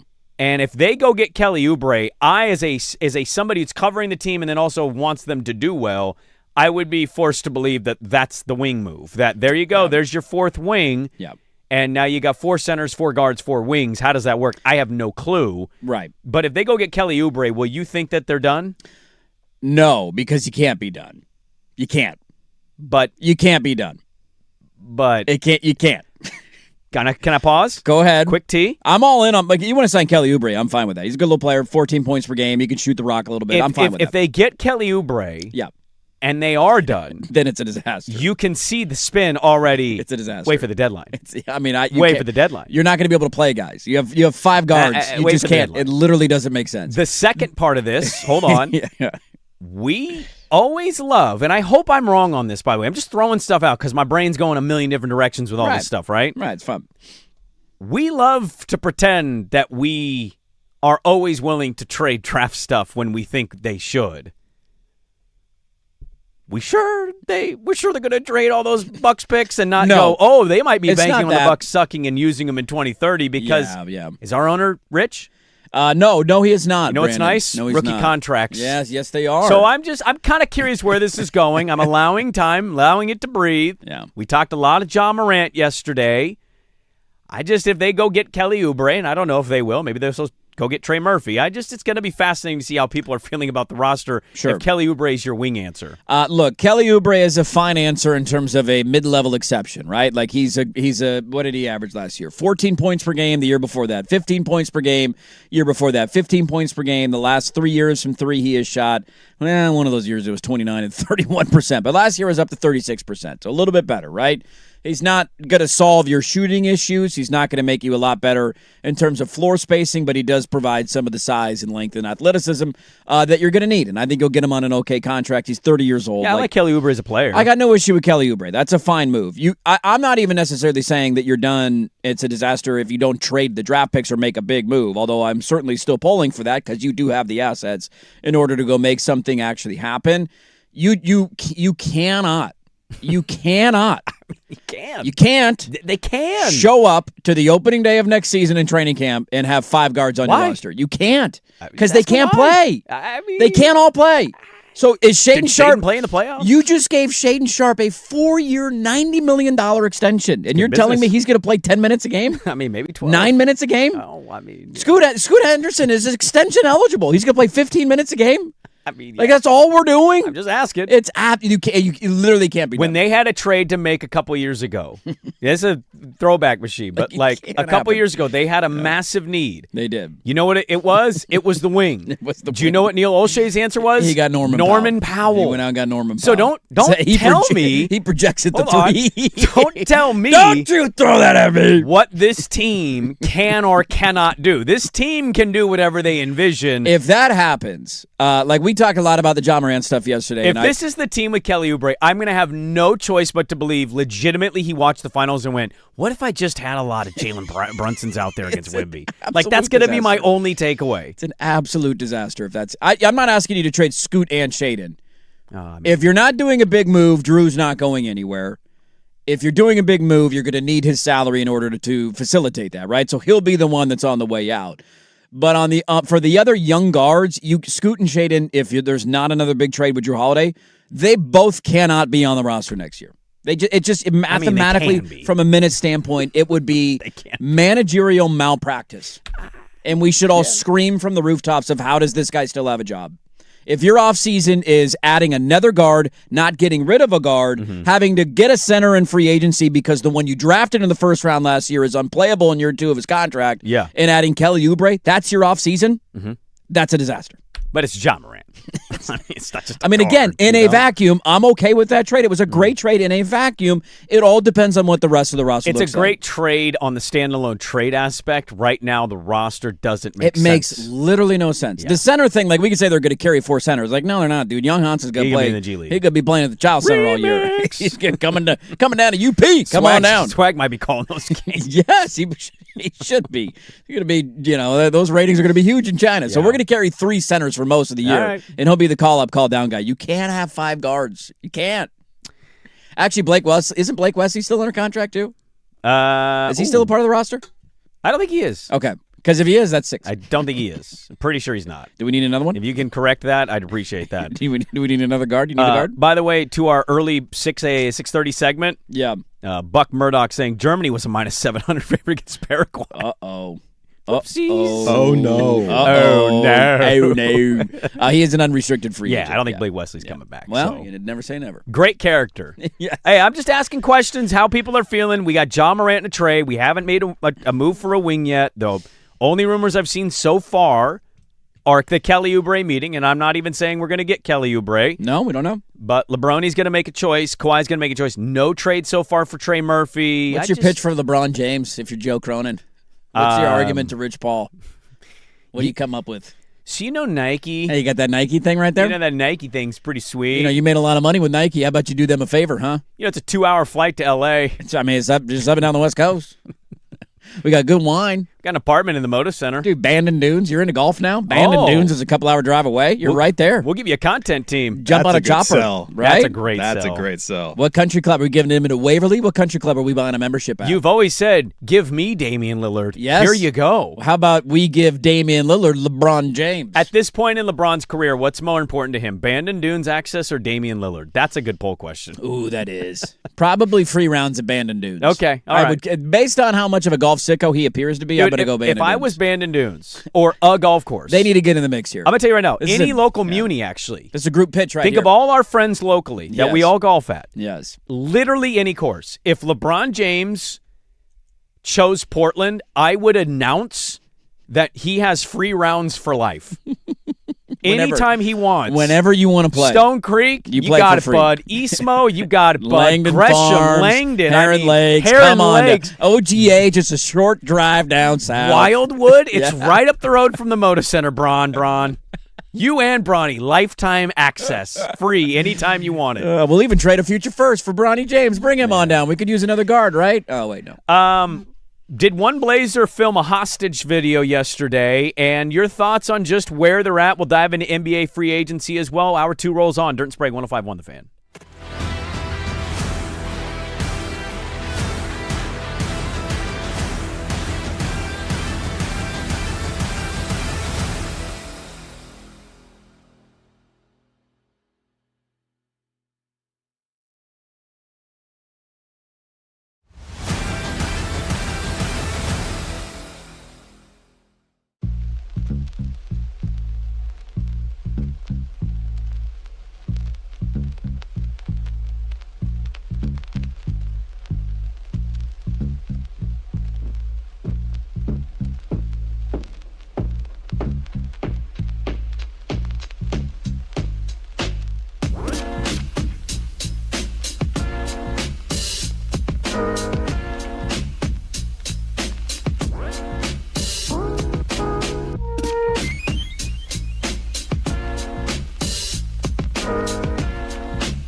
George McCoy and Warren Allen Sports Desk, a Sports Center update on the Fan Sports Network, 105.1 FM and 1080 AM. First on the Fan, the Blazers have picked up another big man. Free agent 7-footer Brandon Carlson has agreed to a 1-year, $2.5 million deal with Portland. Carlson is entering his third year in the league after his first 2 seasons with the Thunder, where he averaged about 5 points and 2 rebounds in 10 minutes per game off the bench. Some other NBA news, Kawhi Leonard is returning to the Raptors. The Clippers agreed to trade the All-NBA forward to Toronto for Brandon Ingram, Grady Dick, 2 unprotected first-round picks, a first-round pick swap, and 2 second-round picks. Guard Norman Powell is heading to Chicago, agreeing to a 2-year, $45 million deal with the Bulls. Forward John Collins agreed to a 3-year, $51 million deal with the Pistons. And guard Marcus Smart will be joining the Rockets, agreeing on a 2-year, $13 million deal. World Cup round of 32 yesterday. Kylian Mbappe scored twice as France dominated Sweden 3-0. Erling Haaland buried the game-winning goal for Norway to edge Ivory Coast 2-1. And Mexico wins their 4th straight match, beating Ecuador 2-0. 3 more matches today, including the United States taking on Bosnia-Herzegovina at 5 o'clock on Fox. I'm Brandon Henson from the George McCoy at Warren Allen Sports Desk. Don't call your mom. Call George McCoy at warrenallen.com. This is the Fan Sports.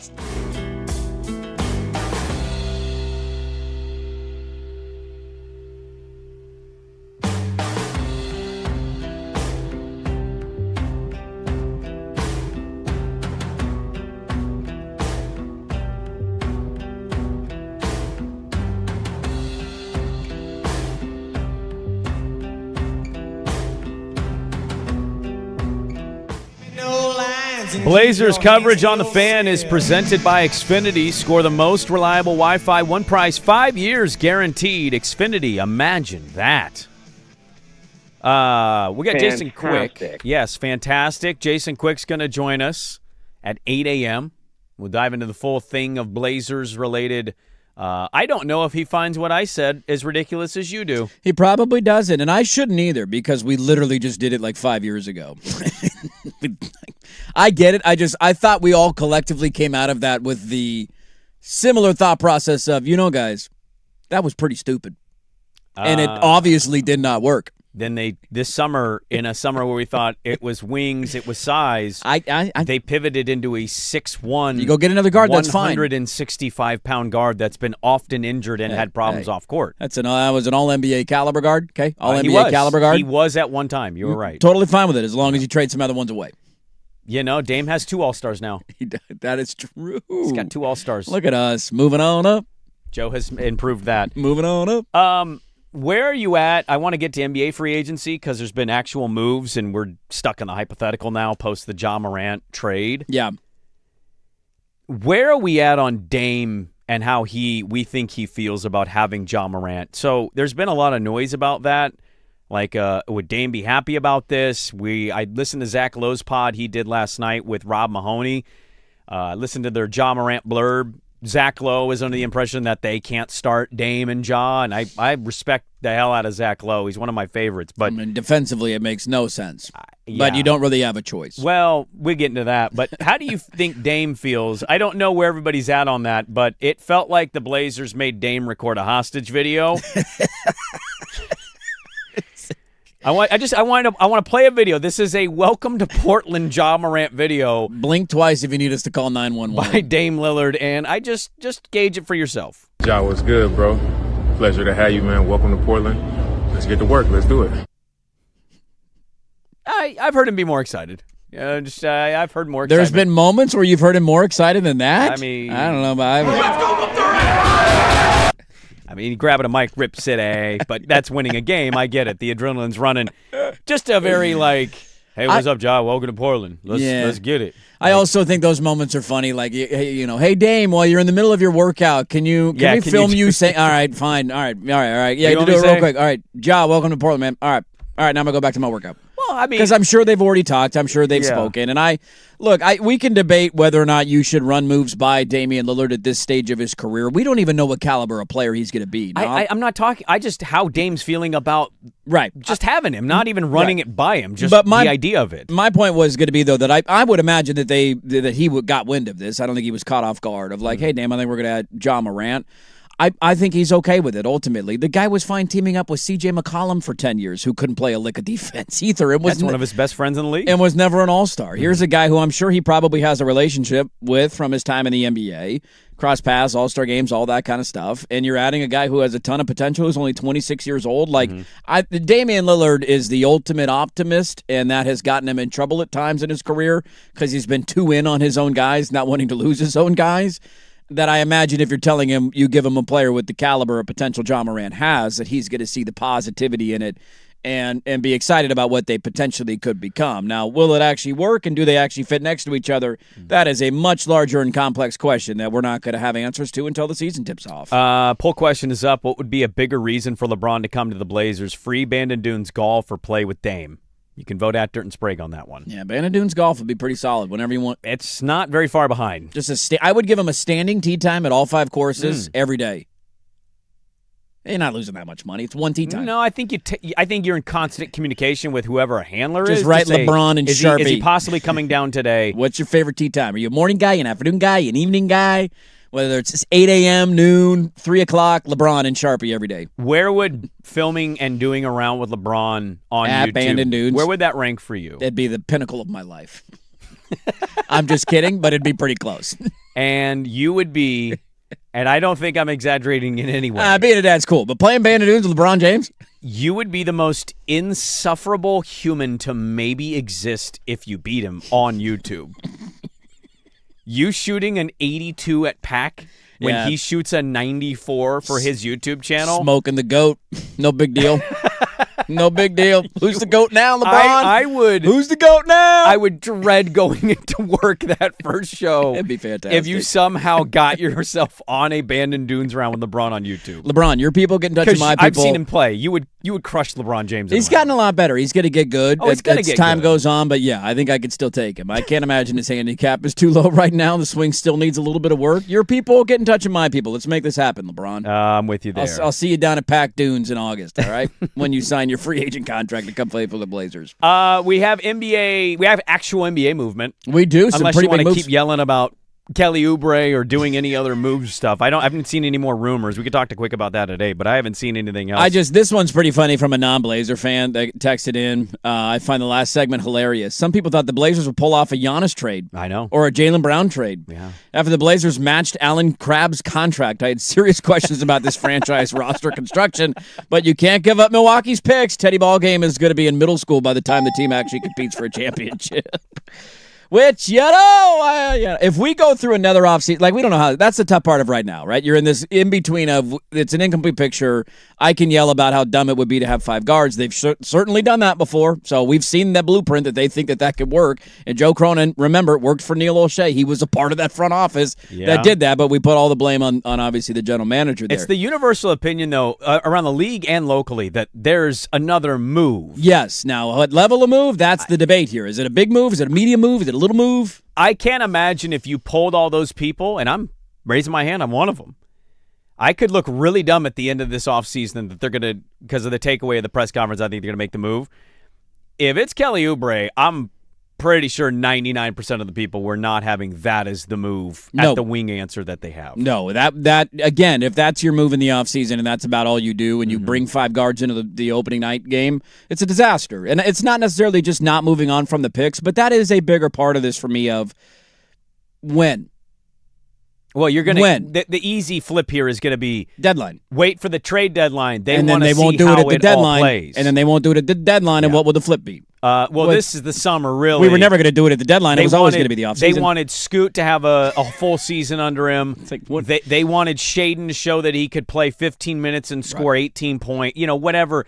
You can already hear it. Yeah. You can I know play it exactly. in your head and hear how it's going to be spun. I know exactly what it will be. The reality is there is no sugarcoating it. It's a disaster offseason. Yes, if that's what your offseason looks like. If this is your offseason. And if I'm wrong and they end up being amazing, then so be it. I'd gladly take being wrong if it means them being really good. Yeah. But it's not a roster that makes sense, nor do I believe the other part of the Ja trade. Like, I don't go with Zach Lowe on this unless Ja at the press conference is like, I'm willing to do it. Why would I not believe the starting backcourt is Dame and Ja? Right. Dame can shoot. He can shoot. I don't know how good Dame off ball is. I think we need to be careful acting like we know he's going to be some amazing player off ball. I think they certainly have that hope for him, but we have not seen that very often in his career. Look at his usage rate. I just want to look at where he's at on cleaning the glass off ball because we talk about it as if we saw it for 8 years, him playing off ball. No. We didn't. He's best with the ball in his hands, and that's the difficulty of the roster right now. I think from a larger picture, there is a frustration because it did feel like this was – if there's not some sort of bigger move that is made, and it is just Kelly Oubre, and maybe you swap, Shaden Sharp for somebody else. He's never had a usage rate. Well, his second year, he had a 71 usage rate. That's the lowest. That's still LaMarcus and Wes and Batum. You want to go back to 18-19. So he had, let's see, this would be his last 5 seasons in Portland. 91, 92, 91, 90, 93. Milwaukee dipped to 79 year one. Yeah. Went back up to 81 in the second year before he popped the Achilles. And it's just not a guy that's, he has the ball a lot. That's usually when he's at his best. Yeah. And now maybe he can evolve later in his career. That's a big question here. This is the first time in a while where it's actually felt like you're set up. I shouldn't say that because you've had other years at the end of the Dame run the first time where you had multiple first-round picks. You could have flipped for something, and you chose not to do it. Yeah. That getting kicked down the road again, maybe in a year from now it turns into an even better player than Jaylen Brown. And we look back and we say, man, I'm so glad that they held on to those picks, and look what it turned into. We don't know what the future holds. I just would imagine that a lot of Blazer fans are in lockstep of that is massively frustrating. You have assets, you've made the playoffs, you have a young roster with a decent core. Like, it is time to start doing stuff like that, and to not do it again in an offseason would be really frustrating. Blazers are 14.6 under the tax and 22.6 under the first apron after extending Robert Williams. Yeah, so you got a little bit of wiggle room still. So there you go. All right, let's pivot into the actual stuff that's happened in the association. We'll talk with Jason Quick at 8 a.m. Dirt and Sprague, we're back with more on Portland Sports Leader 105.1 The Fan.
Back in 7:45 on the Fan.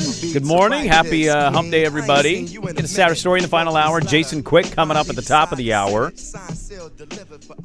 Beautiful little Wednesday morning. Yes, it is. I think the weather's finally turning. How's your Wednesday, Friday feel? You like a good Wednesday, I'm like Friday? the opposite of you. I don't talk about that stuff much on the air. Wednesday, Friday. I love waking up on a Wednesday, Friday. Unless I got like a European vacation or a Vietnam vacation, I don't tell people like, "Oh, it's my Friday." You're going to be able to tell by my effort. You got to. That's not about effort. It's just the excitement. You got a 4-day weekend. Who doesn't love a 4-day weekend? I don't think about that till I'm off the air. It's always. I think about it the second I wake up and I'm groggy and my head hurts and I'm like, "Why am I doing this to myself?" I then think about, you know what? I got 4-day weekend. Who has the better 4-day here, me or you? Because you're going to be off Monday, so we're just swapping days. You're going to be in tomorrow with Brandon. I'll be in on Monday with Brandon. We're doing a little swap skis. Yeah, we're doing swap partners. I don't know if there's a big difference, to be honest with you. Because I think I lean mine. And the reason I say that is we're off Friday naturally because of the 4th of July week. Yes, Friday's the holiday. So there's no shows 4th of July day. No, on the Fan. I will be here tomorrow. You will be here tomorrow. I will be here tomorrow. We could make the trade that nobody thinks we're going to make. You could make a trade. LeBron could sign on Saturday, and you could get to talk about it on Monday. But see, that's my point. Is I think I have better odds to have the stuff to talk about come Monday show versus you tomorrow. I don't know what that's going to be. Can I also contend with? Also, everything that happens when you're gone. That is very true. Far more than me. Very true. Prepare yourself for Monday. Something will happen. Something will happen over the weekend, and Monday will be a big show. Mark my words. What is it? I don't know, but something going to happen. It's going to go down. Now, the only follow-up I would have is how prevalent are pre-4th of July fireworks in your neighborhood, and do they wake you up? Well, they've already started. They went off last night quite a bit. So I think to the point, boom, boom, boom, boom, boom, boom. I think you might have the better deal here because I did have some late night fireworks last night. Now, not in like the middle of the night; they didn't wake me up. But last year, I remember leading into like the day or two leading into the 4th, there were some going off at like 2 or 3 a.m. Yeah, and waking up like, what is the matter with you heathens? Do you not realize that some of us work around here? Yeah. And now I don't think that will carry over, and so I might have to wake up in the middle of the night with fireworks, and you're going to be, if that happens to you, you still sleep in, hit the snooze button, you're good to go. What was the bigger story for you? LeBron announcing that not him, but like the agent stuff leaking that LeBron and the Lakers are officially done, or Kawhi Leonard trade to the Raptors that involved Brandon Ingram, Grady Dick, 2 firsts, a pick swap, and 2 seconds. LeBron is the bigger story. It's Kawhi is you can make the argument the more impactful player right now. You can make the argument in the Western Conference, the Clippers getting out of this deal and starting to recoup some assets, and kind of you're starting to see their rebirth come from that iteration of a team that never did anything. Sure. It's just, you're talking about one or two greatest players in the history of the NBA, and he is going to either put on a new uniform or a uniform he's never worn before and finish out his career somewhere other than the place that I think most of us imagine that he would finish out his career. And so that to me is just like, it's like, Jordan coming back in a Wizard uniform was a big deal. It was a big deal for the league. He's still playing. Eyeballs are there. And so getting another year or two of LeBron, Kawhi Leonard, to me, is a little bit out of sight, out of mind. I don't know where. He's certainly still a good player. I don't know where I rank them in the Eastern Conference, and is that like enough? They were close to winning a playoff series this year, so he's certainly going to help in that regard. And maybe we look up next playoff time, and LeBron joins Golden State, and they're all 50, and none of them can stay healthy, and they don't make the playoffs. And Toronto's the 2 seed, and they win the Eastern Conference, and you're like, well, that obviously was the bigger deal. Right. But as of now, if you ask me what's more entertaining for me as a sports fan, we all kind of assume Kawhi would go to Toronto or somewhere else. Like, the LeBron storyline is a much bigger deal for me in the offseason. Yeah. Especially the report coming out that, I don't necessarily fully buy it, but the idea that, he's going to, hey, throw your offer at me. Let's go. What do you got? He's going to listen to every single team throw an offer at him. If fire we away. don't throw an offer at him, by the way. You have to. Mistake. You miss 100% of the shots you don't take. I'm going to power rank my 3 favorite destinations for LeBron James. Minnesota, Cleveland, and I genuinely would love to watch him play with Bam Adebayo and Giannis. You want to see that in Miami? Yes.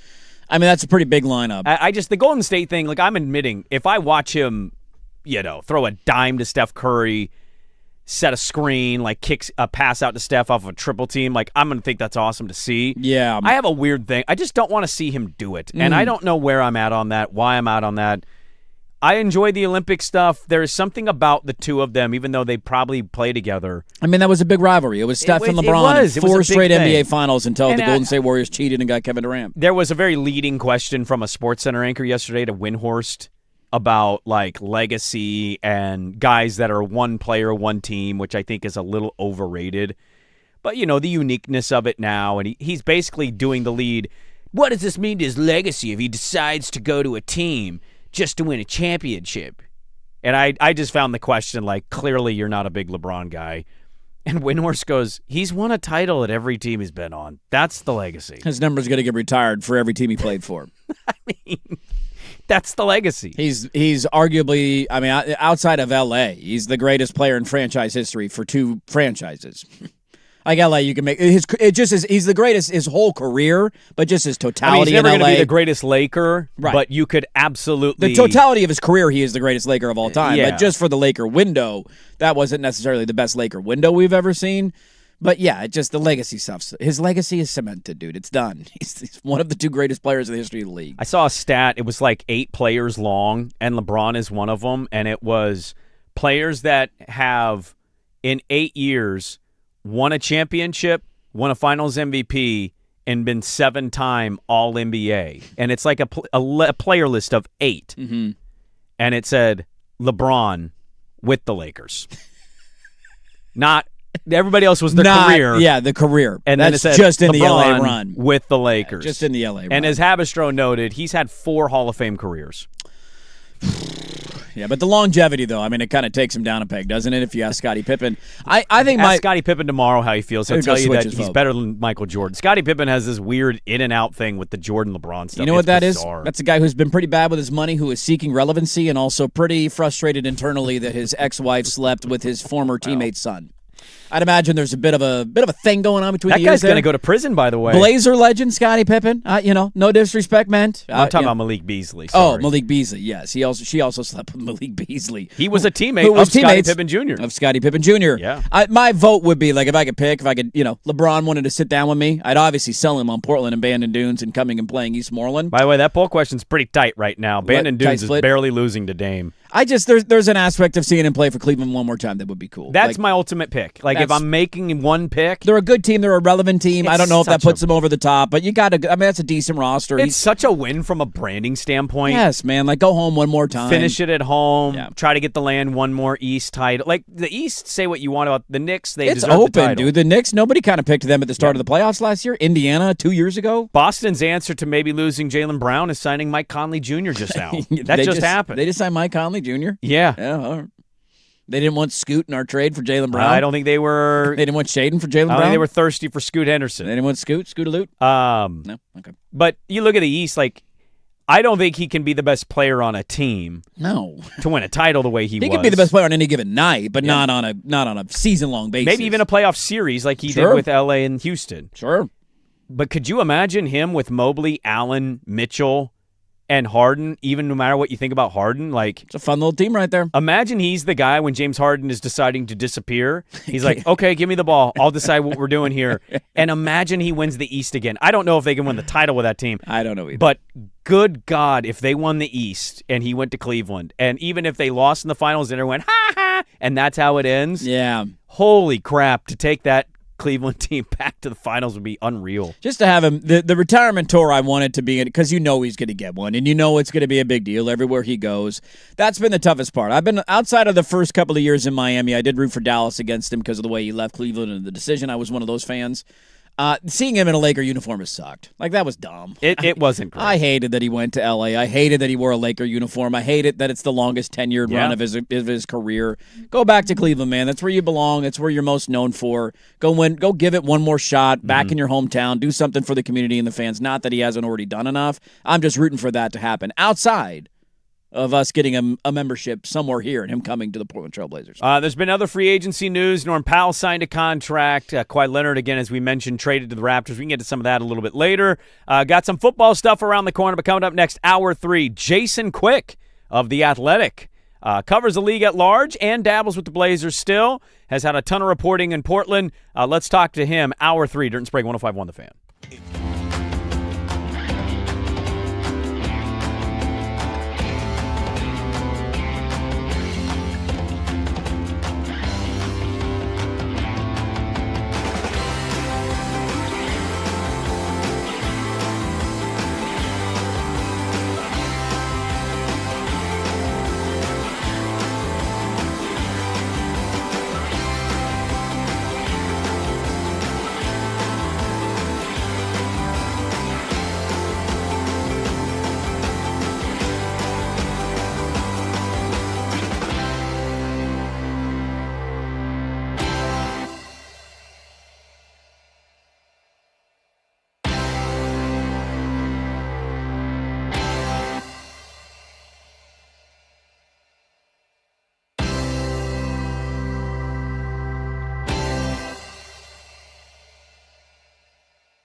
Boy at Warren Allen Sports Desk, a Sports Center update on the Fan Sports Network, 105.1 FM and 1080 AM.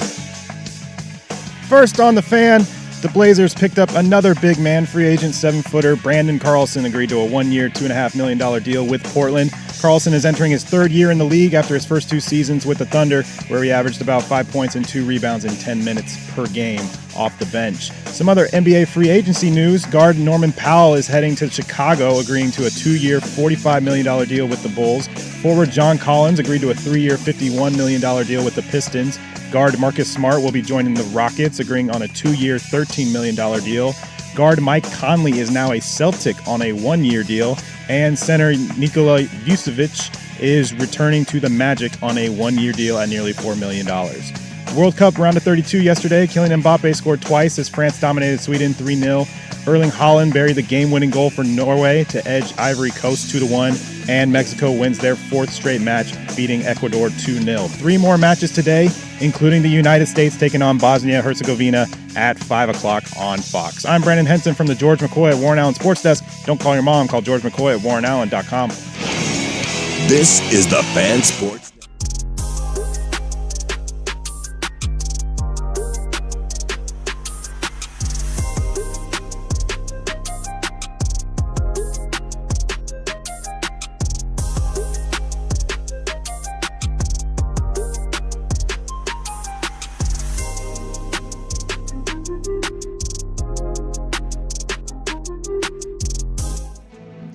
Hey, welcome back in. Hour number 3. Dirt and Sprague, your Portland sports leader, 105.1 FM, The Fan, 1080 AM, the Odyssey app, live on YouTube. Good morning, everybody. Hope your hump days are off to a good start. Get your fireworks ready to go for the 4th of July. We have talked a lot of NBA on this show, and that will continue to start hour number 3 because we needed somebody else to come on and make sense of everything that's going on in old Rip City. And joining us now is good friend of the program, good friend of the station, Jason Quick, senior writer for The Athletic at JW Quick on Twitter. You can go give him a follow. Quick, good morning to you, man. It's great to have you on. We're trying to make sense of just everything over the last handful of weeks. There's about 9 different angles that I could start this interview with. I'll start, though, with Ja Morant. I just, that was so out of left field, and you're way more in tune with the Blazers and getting better sources and all that than we are. Did you have any indication? What was your reaction when you get a notification of the Blazers have acquired Ja Morant? No, I was stunned. But clearly they believe that they are getting a guy without having to give up too much, and a guy who has a lot of upside. And I'm writing a story right now. Yesterday in Columbia, South Carolina, Micah Norrie and Ja Morant met for lunch. They had a 2-hour talk, and Norrie was just blown away by Ja Morant. The seriousness in which he talked, the enthusiasm for which he talked. He thinks the Blazers are going to get a motivated Ja Morant, and they're going to get the best version of Ja Morant. And most importantly, he said Ja is 100% healthy, and that's something that he told him. That's really, there's 2 things to Ja that have kind of dulled his rising star, and that is injuries and suspensions, the gun stuff. But Micah, after their 2-hour lunch, was just blown away by the focus, the enthusiasm, and just how he's approaching this. Not once did Ja ask him, what's my role? Am I going to start? How are you going to play? He just wants to play, and he wants to win.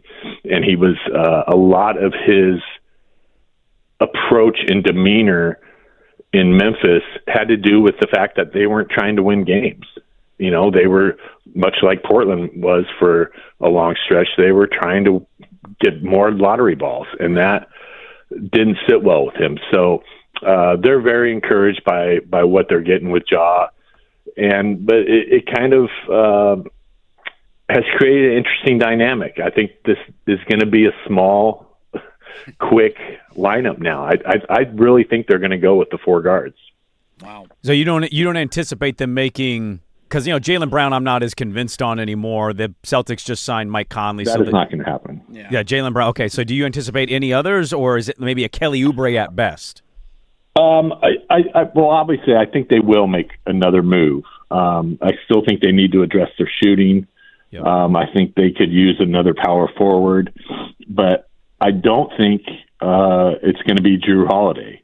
Micah right now is flying from South Carolina to Los Angeles to meet with Drew Holiday, and everything that I'm hearing is they are making plans that Drew Holiday is going to be a big part of what they're doing, and they think that Drew can play a little bit of small forward. They think he can play down a little bit because of his size and his strength.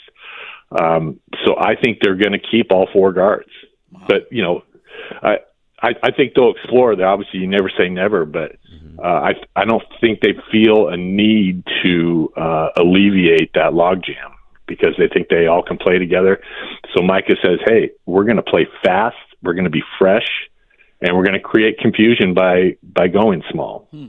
Well, I know you've covered this team for a long time, and you're doing a great job around the league as well. Like, how many years in our lives with different coaches we've heard about the tempo, and then the Dame offense is actually run, and it's not as quick as maybe we thought. And Dame's coming off an Achilles, so I'm just kind of curious, the fit of Dame with Ja. A lot of people point to the defensive stuff, the size stuff, like how you just kind of mentally visualize that. Plus Denny, we got high usage guys on this team. Just it's a very interesting mix of guys that we're talking about that are going to be on the court at the same time. Yeah, I think what happens with now with this is I think you're going to see a lot more pick and roll and than Micah originally anticipated. But with the small lineup, I think you're going to see a lot more pick and roll. And the thing with Micah and his offense is he wants decision makers, and he says the best thing about having all of those point guards is they're all willing passers. But to answer your question, we don't know the dynamic between Ja and Dame. We'll have to see, and I think they'll have to see how they play together. But I think it's a good luxury to have two talented guys like that. But and we don't even know what Dame looks like. I've seen, just like everyone else, the Instagram reels of Dame working out. I think he looks explosive. I think he looks in incredible shape. And we all know Dame's mindset. I think Dame's going to be motivated to prove that he's still one of the NBA's elite. So I don't know. I'm pretty excited by the potential of what this lineup could do. I think motivation for professional athletes, having a chip and having something to strive for is an incredible asset. Dame has something he's working for. He wants to reestablish himself as one of the elites in the game. Ja is on a huge redemption story. He wants to show that he's healthy. He wants to show that he's still one of the best. I think that's a really powerful thing. I totally agree with that point. We talked about that yesterday. Of just this is it for Ja. Like if it doesn't work out, I don't know who's taking a flyer on if he gets another coach fired or obviously another incident. Jason Quick is our guest. JW Quick on Twitter, senior writer for The Athletic. And here's another thing, real quick thing about Ja that I think this team needed. They needed a little bit of piss and vinegar. It needs a little bit of fire that he plays with and that he kind of exhibits. This is a group of really nice guys, really nice guys in that locker room, but kind of docile, kind of understated. Not a lot of, I'm going to get in your face and stir something up. Ja has a little bit of that fire. And, every team I think needs one of those. Years ago it was Evan Turner, who's just kind of a little bit off, but he keeps the team. He'll say the thing that everyone wants to say, but it might be inappropriate at the time. I think Ja kind of has that, and he won't be the alpha in that locker room. That's going to be Dame and Drew, and so I think this is going to be an entirely different environment for Ja. He doesn't have to be the alpha. He doesn't have to be the star. He doesn't have to carry the weight of everything. And I think that can be, it could be a really advantageous thing for him. Yeah, I that's why I kind of chuckle at the invoking of the Jailblazers of everybody on this team seems to be a stand-up citizen. You brought in one guy with a bit of a troubled past, but let's not equate that to what we went through, 20-plus years ago. I'm curious from the bigger picture, Quick, of It feels like a lot of off seasons we've had, going back to even the end of the first run with Dame, when you have years with like 2 first-round picks, and hey, now's OG Anunoby. Who's the move? You're going to go get Mikal Bridges. What's this aggressive thing going to look like? Yeah. And it turns into drafting a couple of guys, and you're like, okay, that all right, we're kicking that can down the road a little bit.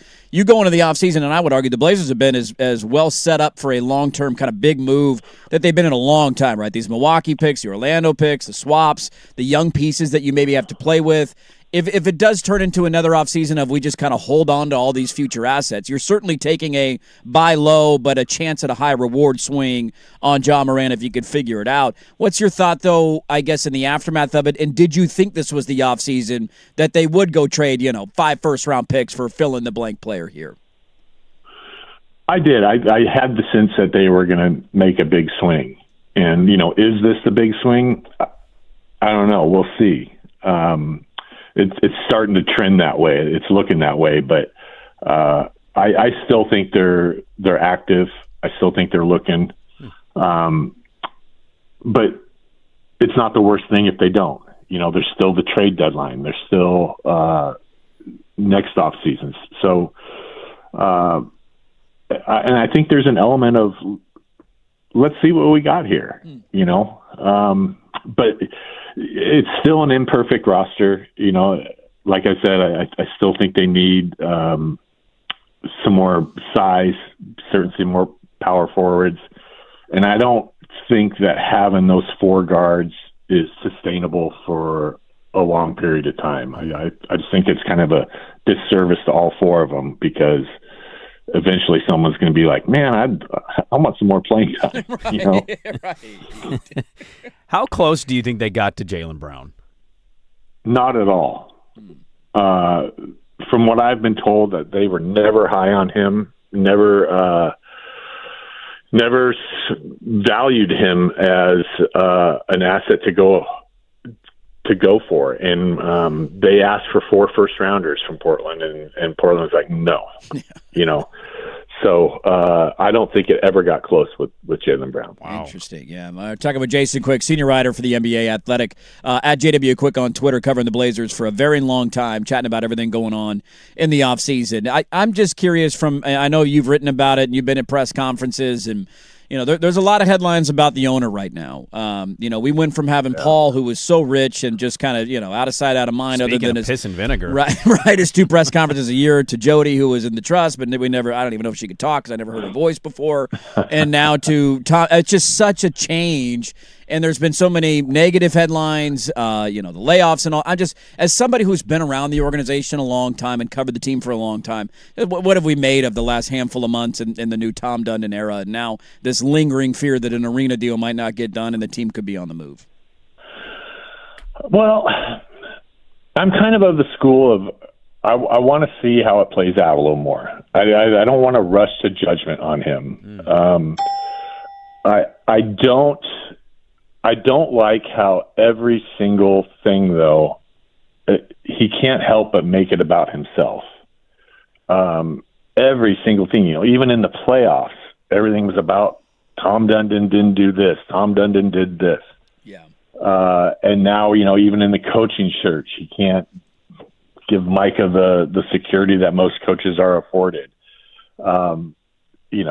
So I just wish he could make it less about himself, but also let's see how it works out. Maybe he's really smart. I don't know. Right. But my sense is that I wish he cared about Portland more. I don't think he cares about the city. I don't think he is passionate about keeping a team here. I think if he gets the chance, he will move the team. But I'm willing to give him the benefit of the doubt and see how things play out. It's a very interesting offseason, I think, for the Trailblazers when you kind of look at a lot of the moves. And the Ja Morant one that's making the headlines, I'm, first of all, looking forward to the piece and what you're writing about with Mike and Nori meeting him. But we had Gary Parrish on. He's a longtime Memphis radio host. He does stuff with CBS, and he's pretty plugged in. And we basically asked, has there been indications Ja off the court has changed? I know he's been arrested, but just some of the stuff that we've heard about over the years. And he said, look, I'd love to tell you otherwise, but I don't think the trade happens if that's true. And so he hasn't seen anything that shows it. As somebody that's writing about Micah Nora meeting him, what have you heard, I guess, about Ja Morant? And it's maybe a sneak peek at what we look forward to reading about Ja Morant now, the Blazer, the guy that they're hoping can change kind of what his career has become. Well, Micah raves about him. And, Micah had some players, Kyle Anderson. He knew his agent at one point, Mike Miller. There's another front office guy that had him. And he says they all raved about him as a guy, that he cares about winning. He cares about people. I think where the question mark maybe comes in, and Portland's familiar with this, is the entourage, the people around him. He has maybe some bad influences, but, like we talked about earlier, this is kind of one of those last chance opportunities, I think, for him to kind of straighten up. And, so we'll see if he kind of heeds that call. But from everything Micah says, that he is a good kid. He certainly hasn't shown that all the time, but we'll see. I'm really torn on this. I'm all for second chances. I love redemption stories. Mm-hmm. But I've been doing this long enough to know that it seldom happens. It didn't happen with DeAndre Ayton. It didn't happen with Hassan Whiteside. The only person I can think of who really reinvented himself and kind of learned from his mistakes was Zach Randolph. So is there a Zach Randolph redemption story in Ja Morant? That's what's going to be interesting to see. And I'm willing to afford him the space to make that change, but certainly everyone's going to be looking at him and waiting for him to show his old colors. Yeah. Every part of his life will be in a fishbowl. Was it a bigger story yesterday that they signed a fourth center to the roster, and then that they got a guy that I've never really heard of before, in Brendan Carlson? Was that the bigger story, or was it what the message sends about last year's first-round pick and their faith in him going into the second year of his NBA career? Yeah, no, I mean, you clearly are reading that right, that they don't have confidence in that Young can step in. That has been the number one thing that everyone I've talked to in the Blazers going into free agency was like, we need big man depth. We need big man depth. They thought they were out on Robert Williams because he was asking for 15. They were comfortable at 10 to 12. But eventually Robert wanted to come back. They talked about and they made some concessions as far as what's guaranteed, what is not. And so I think they knew that they needed someone in case Robert wasn't able to play the 60, 70 games. And so they wanted a little bit of protection there, and that's why they went out and got a fourth center. But yeah, it's a little concerning that they can see that, hey, this guy's not ready to play yet, even though we burned a first-round pick on him last year. So, yeah, make that of what you will. But I think the Robert Williams signing is just enormous for this team. I mean, how good he was last year, particularly in the playoffs. And that need, also the need to sign Robert increased when they, committed to Ja, because Ja and Dame are not the greatest perimeter defenders. They're going to need some kind of deterrence at the rim, and that really upped the importance of having two guys back there. And you're going to hear Micah Nori say this a million times. He's got 48 minutes of protection. That's what he says. Now we have 48 minutes of protection at the rim. 48 minutes of protection at the rim. So they're ecstatic that they have a stable of centers who are going to be able to protect the rim. Because they're going to need it. Yeah. Are we going to get any Jason Quick down in Anaheim tarps off yelling for Artie Moreno to be fired? Are you going to join the party down in Anaheim? Oh, boy, I tell you, right now, people do not want to see this guy with his shirt off. I'm guaranteeing you that. I'm right there with you, buddy. I'm right there with you. Hey, we were talking about that yesterday, Quick. Like, which one at the Fan is most likely to have a full nude photo of themselves on the phone? I voted Sukanik. I think Sukanik's in the running in this category. Oh, but no question. What are you talking about? yeah, I mean, exactly. You got to have some body confidence in order to take that picture. I'm certainly not in that category right now. I'm not going anywhere near that bathroom selfie. You got anything fun in the off season? I know the next couple of days are probably so chaotic seeing what everything looks like. You doing anything fun this off season? No, I am not. Nothing big. We're just hanging around. I'm not. But, yeah, hanging around, and I think I'm going to start doing more Blazer stuff. Nice. I think I'm going to kind of embark and embed myself with this team again, because I think there's a ton of interesting stories there. I think Mike Inori is going to be a fun cover. I think people are really going to like him from a personality standpoint. And just listening to the guy talk basketball, he is really innovative, really fascinating. And I think one of his strengths is being able to take complicated basketball stuff and tell it to the average fan so they can understand it. So I think people are really going to like his personality and his the way he views basketball and his kind of genius in devising plays and stuff. I think they're going to be a fun watch. Yeah, I think that's spot on. I'm watching that press conference. I'm not a basketball savant by any stretch of the imagination, and I'm like, he's kind of making sense to me. I know what he's talking. I feel like I got more out of that press conference than I did with any of the coaches over the last 5 to 6 years. Last one for you. I'm just curious because you obviously were there for it, and it's been a big deal we've talked about for a long time. Did we watch the Jailblazer documentary, and what was the takeaways from the Netflix doc, if you did? I eventually did watch it, probably about 10 days ago. I thought it was not very good. Yeah. I thought it skipped a bunch of stuff. I thought it was a piece to appease those three players. Yeah. And I thought it was a lot of revisionist history going on. That was a mess. And I find it very telling that they didn't talk to either of the coaches, Mike Dunleavy or Maurice Cheeks, who they drove absolutely nuts. So it's really telling. I thought they had an angle to tell, and they tried to portray themselves as victims. Yeah. Would Rashid say hi to you if you saw him tomorrow on the road? No. No. No. All right. I didn't think so. But No. Bonzi and I are cool now, though. Okay. Bonzi and I are back to being cool. We've had a very on again, off again relationship, but when they came for the reunion, we had a really nice meeting. That's good. That's good to hear. Jason Quick is his name. Great to hear. Music to the ears of Blazer fans. He's going to be background covering the team. Closer senior writer for The Athletic at JW Quick on Twitter. Thanks for getting up with us on a Wednesday morning, Quick, man. It's great to catch up with you, and look forward to the piece on Jock coming out and Mike Inori, and let's do this again soon. Yeah, sounds good. Take care, guys. Yep, there you go. Jason Quick of The Athletic. Some stuff to react to there. just a little bit. Little bit. How about our coach going coast to coast, visiting players? Tommy Two Nichols is paying for that? Yeah. Is he expensing it, or is it like Tommy Dundon going? Is that on your own dime?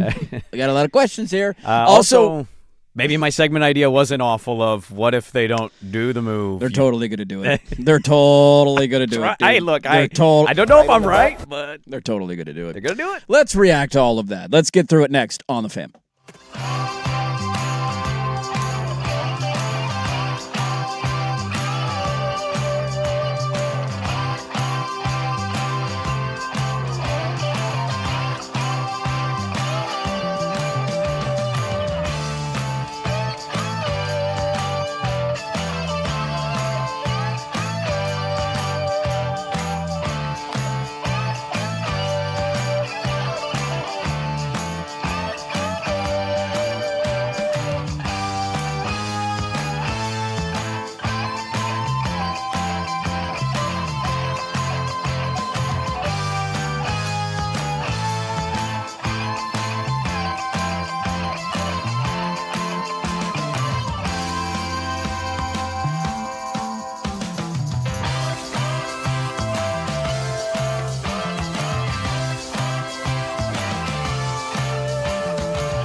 McCoy and Warren Allen Sports Desk, a Sports Center update on the Fan Sports Network, 105.1 FM and 1080 AM. First on the Fan, the Blazers picked up another big man, free agent 7-footer Brandon Carlson agreed to a 1-year, $2.5 million deal with Portland. Carlson is entering his third year in the league after his first 2 seasons with the Thunder, where he averaged about 5 points and 2 rebounds in 10 minutes per game off the bench. Some other NBA free agency news: guard Norman Powell is heading to Chicago, agreeing to a 2-year, $45 million deal with the Bulls. Forward John Collins agreed to a 3-year, $51 million deal with the Pistons. Guard Marcus Smart will be joining the Rockets, agreeing on a 2-year, $13 million deal. Guard Mike Conley is now a Celtic on a 1-year deal. And center Nikola Vucevic is returning to the Magic on a 1-year deal at nearly $4 million. World Cup round of 32 yesterday. Kylian Mbappe scored twice as France dominated Sweden 3-0. Erling Haaland buried the game-winning goal for Norway to edge Ivory Coast 2-1. And Mexico wins their 4th straight match, beating Ecuador 2-0. 3 more matches today, including the United States taking on Bosnia-Herzegovina at 5 o'clock on Fox. I'm Brandon Henson from the George McCoy at Warren Allen Sports Desk. Don't call your mom. Call George McCoy at warrenallen.com. This is the Fan Sports.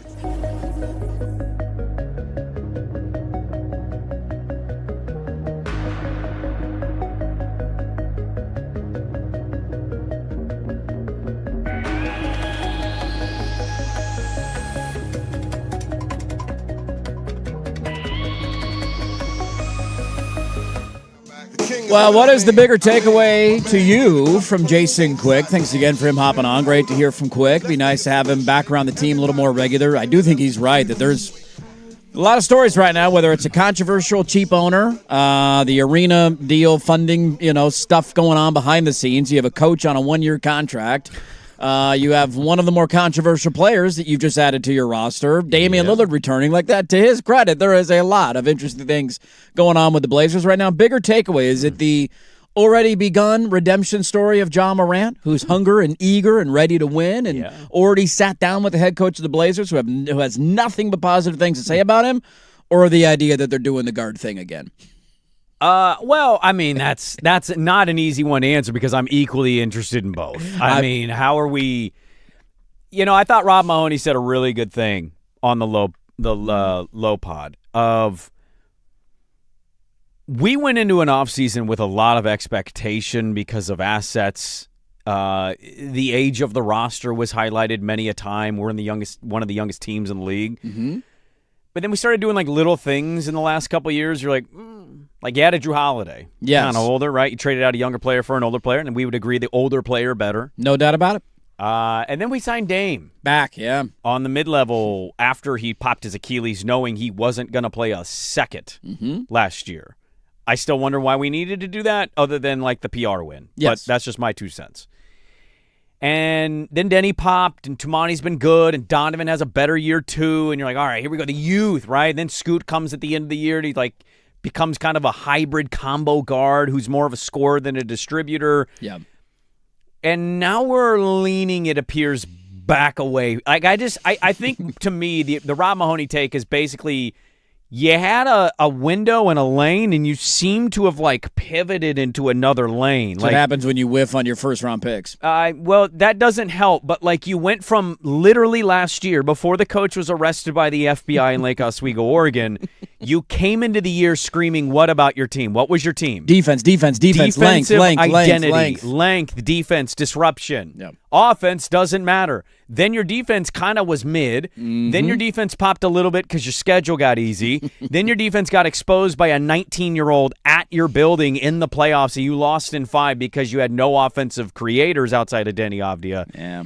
And in that span, you have pivoted out now to we need playmakers, and we're no longer this big defensive like threat. So I certainly have a lot of things that are going through my brain. I don't disagree with Quick's piss and vinegar. Yeah. I love that you got a playmaker, a creator. I just don't know how this is going to work. And I didn't bring up in the segment in the 7 a.m. hour about what if Kelly Oubre's their wing answer, and that's it. This team has shown that they love draft picks. They're right now operating on the cheap with the new owner. Those picks, if they don't trade them, even if they're a couple years down the road, they're still cheap contracts. I'm just like mentally preparing myself for them doing this. And then he gets on and says, they believe in the 4-guard thing. Yeah. They were never really in on Jalen like it was reported. Yeah, man. I hate to fence ride, but I think it's equally like, what is Ja now with everything on the line? And, oh, my God, they're really going to run 4 point guards on this team? It was equally positive and negative in that interview because on the one hand, I can't wait to read his story about Ja. Like the idea that Mike Conori, we talked about this yesterday on the show, like one of my biggest concerns about it, I again, in a vacuum, the trade makes total sense. You traded a bad contract in Jeremy Grant, a young player who can't make a shot in a game, for a guy who has the potential to be an all-NBA caliber guy if the stars align and he can stay healthy and he stays out of trouble. Yep. But one of the things that he's also absolutely known for is being not friendly to NBA head coaches. And you got an NBA coach who's taken over behind the bench for the first time in that role and in that title, and you just that's concerning to me. And so the fact that they've already met and he flew out there immediately, sat down with them, they have nothing but positive things to say. Like that's a great start to the relationship. Now, also it tells you how serious they are about this. This yes, isn't like this we're isn't taking, some hope it's 1 year trade. To me, the coach flying out to have a conversation is a real. They view this as a long-term plan. I think they really. We view have this that Damian way, Lillard. yeah. Who? How many years does Dame have left in the NBA? I don't know. We don't know, but it's like. When you can shoot, you can play to your 40. No doubt about it, but in terms of like a high-level player, you're on the 16th hole of your career. Agree. Right? Drew Holiday, maybe he's on the 15th hole. I don't know, but there are not a lot of holes left in those careers. Yeah. John Morant's 26 years old. Yep. Like it's this. He's been around a long time, and his name's been referenced a long time. So I feel like at times we go to a mental place where he's older than that. He's only 26 years old. Mm-hmm. I think how old is Denny Avdia, who we always 25 or 25, right? Yeah. They're about the same age together, and so we look at Denny. They're very different. Where he starts a little bit slower, and now his career is popping. Yep. Where Ja comes out like he's shot out of a cannon, and now all of a sudden he's petering out a little bit. So I mean, I love to hear that. I love the idea that he's in, and this is his last chance, and he understands that. And as long as he stays on the straight and narrow and can give you some decent minutes next year, it's going to be an awesome trade for Portland. The idea that they think they can do this again after clearly seeing last time it did not work, it's a 5-alarm fire. It's kind of and wild. it's not 4 guards, man. We got to stop saying 4 guards. Well, it's 4 point guards. It's 5 guards. I know, but it's 4 point guards. How many? I mean, you can sell me until you're blue in the face the idea that Drew Holiday can play some minutes at the 3 per game. That ain't a lot of minutes. He's and a 2 for this team. If it's a bigger lineup that you're going up against, you cannot do that. I grant you that he's bigger and stronger, and sure, he can grab some rebounds and maybe hold the zone at times. Sure. But you have 2 guard spots to play the majority of the game. Yeah, but you can play you got 5 2 of guys them together. You can mix and match this. And I totally get what you're saying about the minutes. You're not wrong. Again, we don't know if they're done. To Quick's point, he thinks they believe in it. Also, you never want to say never. So let's just hold ourselves open to the idea that they may make a move. Yes. But if it is just signing an Oubre, and I just keep throwing it out because that's the name I saw as a rumored sit-down thing. Yeah. And they have the 4 guards, I'm also not going to pretend that you can't mix and match this. I mean, yeah, but let me throw a couple of I'm these not out there. saying it's going to work. I'm just Yeah. Whoa. Yeah. Breaking I know. news. So, how about that? A couple of bits of news quickly, and then I'll get back to your Okay. thoughts. We can talk about it next, but just to pass it along. Mitchell Robinson just signed a 3-year, $47 million deal with the Boston Celtics. See you later, Donovan Clingan. So the backup, like Boston, that thing seems like Yeah. that is set. They're not trading Jaylen Brown. At this No. point, I think they're coming to their senses of, why are we doing this? This is dumb. He's under contract for 3 more years. Well, they're also not getting what they want. No, they want more for him, and rightfully so. That's a whole nother takeaway we can dive into in a second of the Blazers not even really having interest in Jaylen Brown. We just had a trade to L.A. Walker Kessler has been traded to the Los Angeles Lakers. Yep. For, 2031 unprotected, 2033 unprotected first-round picks. Yeah. Plus 2028, 2030 pick swaps. Utah was not getting close to the number he wanted. So the Lakers, and they need a big. DeAndre is going to be their backup, and Walker Kessler is going to be the lob threat paired with Luka and Austin Reeves. I don't know if this is changing much in my mind, but people seem to really love Walker Kessler. I'm fine. I think he's a good player. Yeah. Luka Doncic is probably going to make him even better, but I don't know if this changes much for how I feel about the Lakers, unless Luka is healthy and otherworldly. But back to the Blazer thing, I just I don't understand it personally. It's not how I would like them to have built the roster. We're acting like they're playing the 4 guards at the same time. No, and they're I not understand gonna the do minute that. distribution here, but 5 guards. 5. We got 5. We have 5. yeah, okay. We got 5. Can you play Shaden with Drew and Dame? You can. You can. Are you going up against a bigger lineup? It just depends who you're playing. Yeah. On Right? any given on a night. night-to-night basis, Sure. you can play that lineup for a few minutes. I'm more curious, how many minutes does Scoot get? How many minutes does Shaden get? Because Right. Drew, Dame, and Ja will be priority They number will be one. playing. Now, They will be number one. That there's no doubt about it, and I imagine the closing lineup will change on any given night depending on what you need of. We need defense late in the game. Drew Holiday's going to be in the lineup. We're down by however many. We need Dame and Ja out there to get us some points. Like you can be switchable in that regard, and I certainly understand that, and I have no issue with it. It's mostly about the other 2 young guys, and it's not necessarily that I'm even a buyer into where their careers are going to go. I think the organization isn't into it. No, because they've shown you. They just went and got another guard, Yeah. and they don't think Scoot Henderson could be a long-term answer at point guard. So that's why they went out and got Ja Morant, and last week they tried to get LaMelo. It's more about the idea that, like, Scoot showed something at the end of the year. What in total, I don't know. But he had nice moments. He had nice games. He was really good in game 2, helped you win that, and then he kind of disappeared a little bit. He showed you he's a combo guard. He's not a point guard. Yes, I thought Shaden, he had a very interesting year where there's times where I want to give him more credit than he got because he was playing injured in a time you got a bunch of, two-way guys in the lineup, and he was gritting through it, and he was giving you some good performances alongside Denny, and Denny got all the headlines. Mm-hmm. But Shaden was a big part of like keeping them afloat at times in the middle of the year, and then you get to the playoffs, and he's unplayable, and he's not even in the lineup, and that just leaves you asking more questions. Like, I don't see when you're in a locker room situation, and maybe Scoot and Shaden aren't this way. I don't know. I tend to think at some point this is gonna explode a little bit internally. Of I'm playing 14 minutes a night, and I'm in my 4th year in the NBA. Or what's Shaden going into? Year 4, right, or year 5? Shaden is year 5 because He's going into year 5, and Scoot's going into year 4. So there will be times that you can package the 3 guys together. There will be times that you can rotate. And let's also be honest, right? Like Ja Morant's had a hard time staying healthy, and maybe he gets banged up in the first month of the season, and you look up and you say, damn, I'm glad that we had Scoot and Shaden. So that maybe is a part of it as well, and it's an insurance policy. If those guys stay healthy, like how are they going to be happy halfway through the season?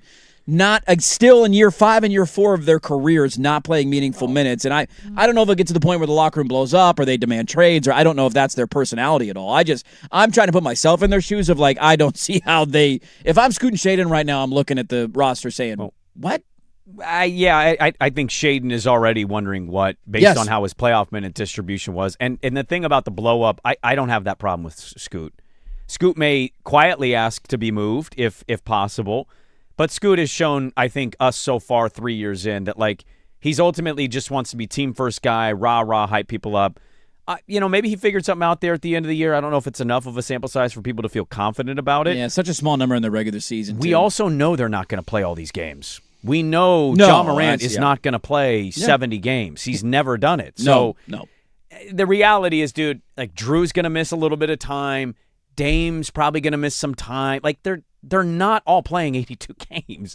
We see it every year. The way basketball is played is almost an impossibility for any player outside of Tomani Kamara to play 82 games. So I just think we're asking a lot. We're assuming a lot. Now, again, I'm not the biggest fan of the 4-guard thing.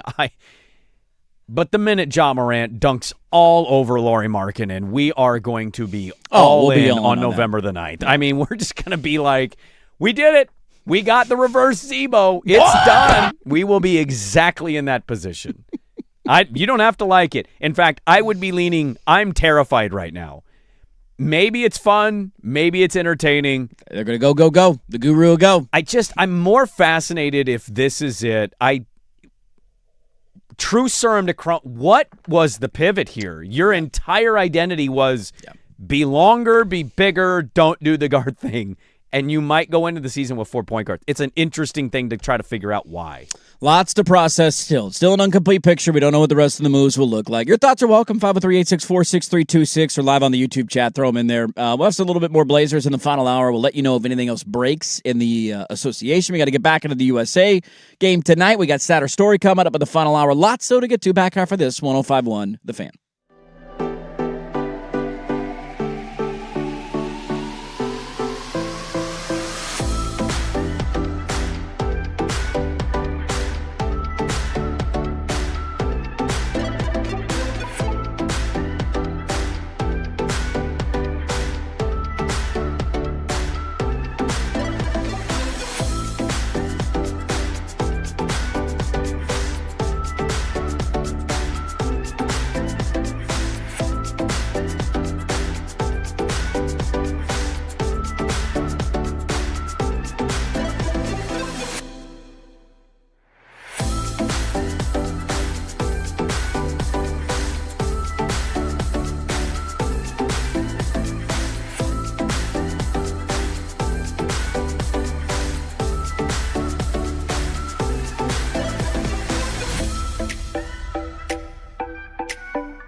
That was a bit of a summer wind vibe today. Finally getting a little bit warmer.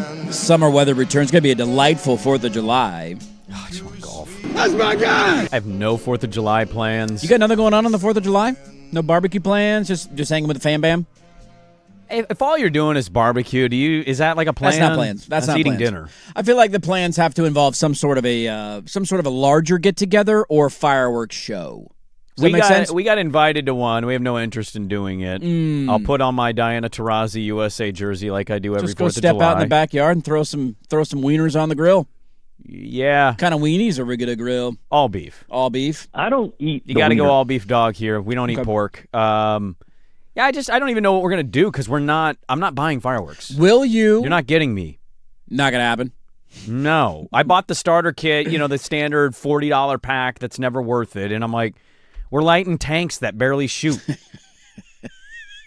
You want a snake? You got a snake. You want a snake? I love the snake. You want a Whistling Pete to hurt your ears? You want a fountain that cars suddenly go down your road and have to stop and wait for 3 minutes so this thing can go off and go no higher than 4 feet? I don't really have an interest in it. I worked at a fireworks stand. Trust me, I support the business. Yes. I just don't support it financially myself.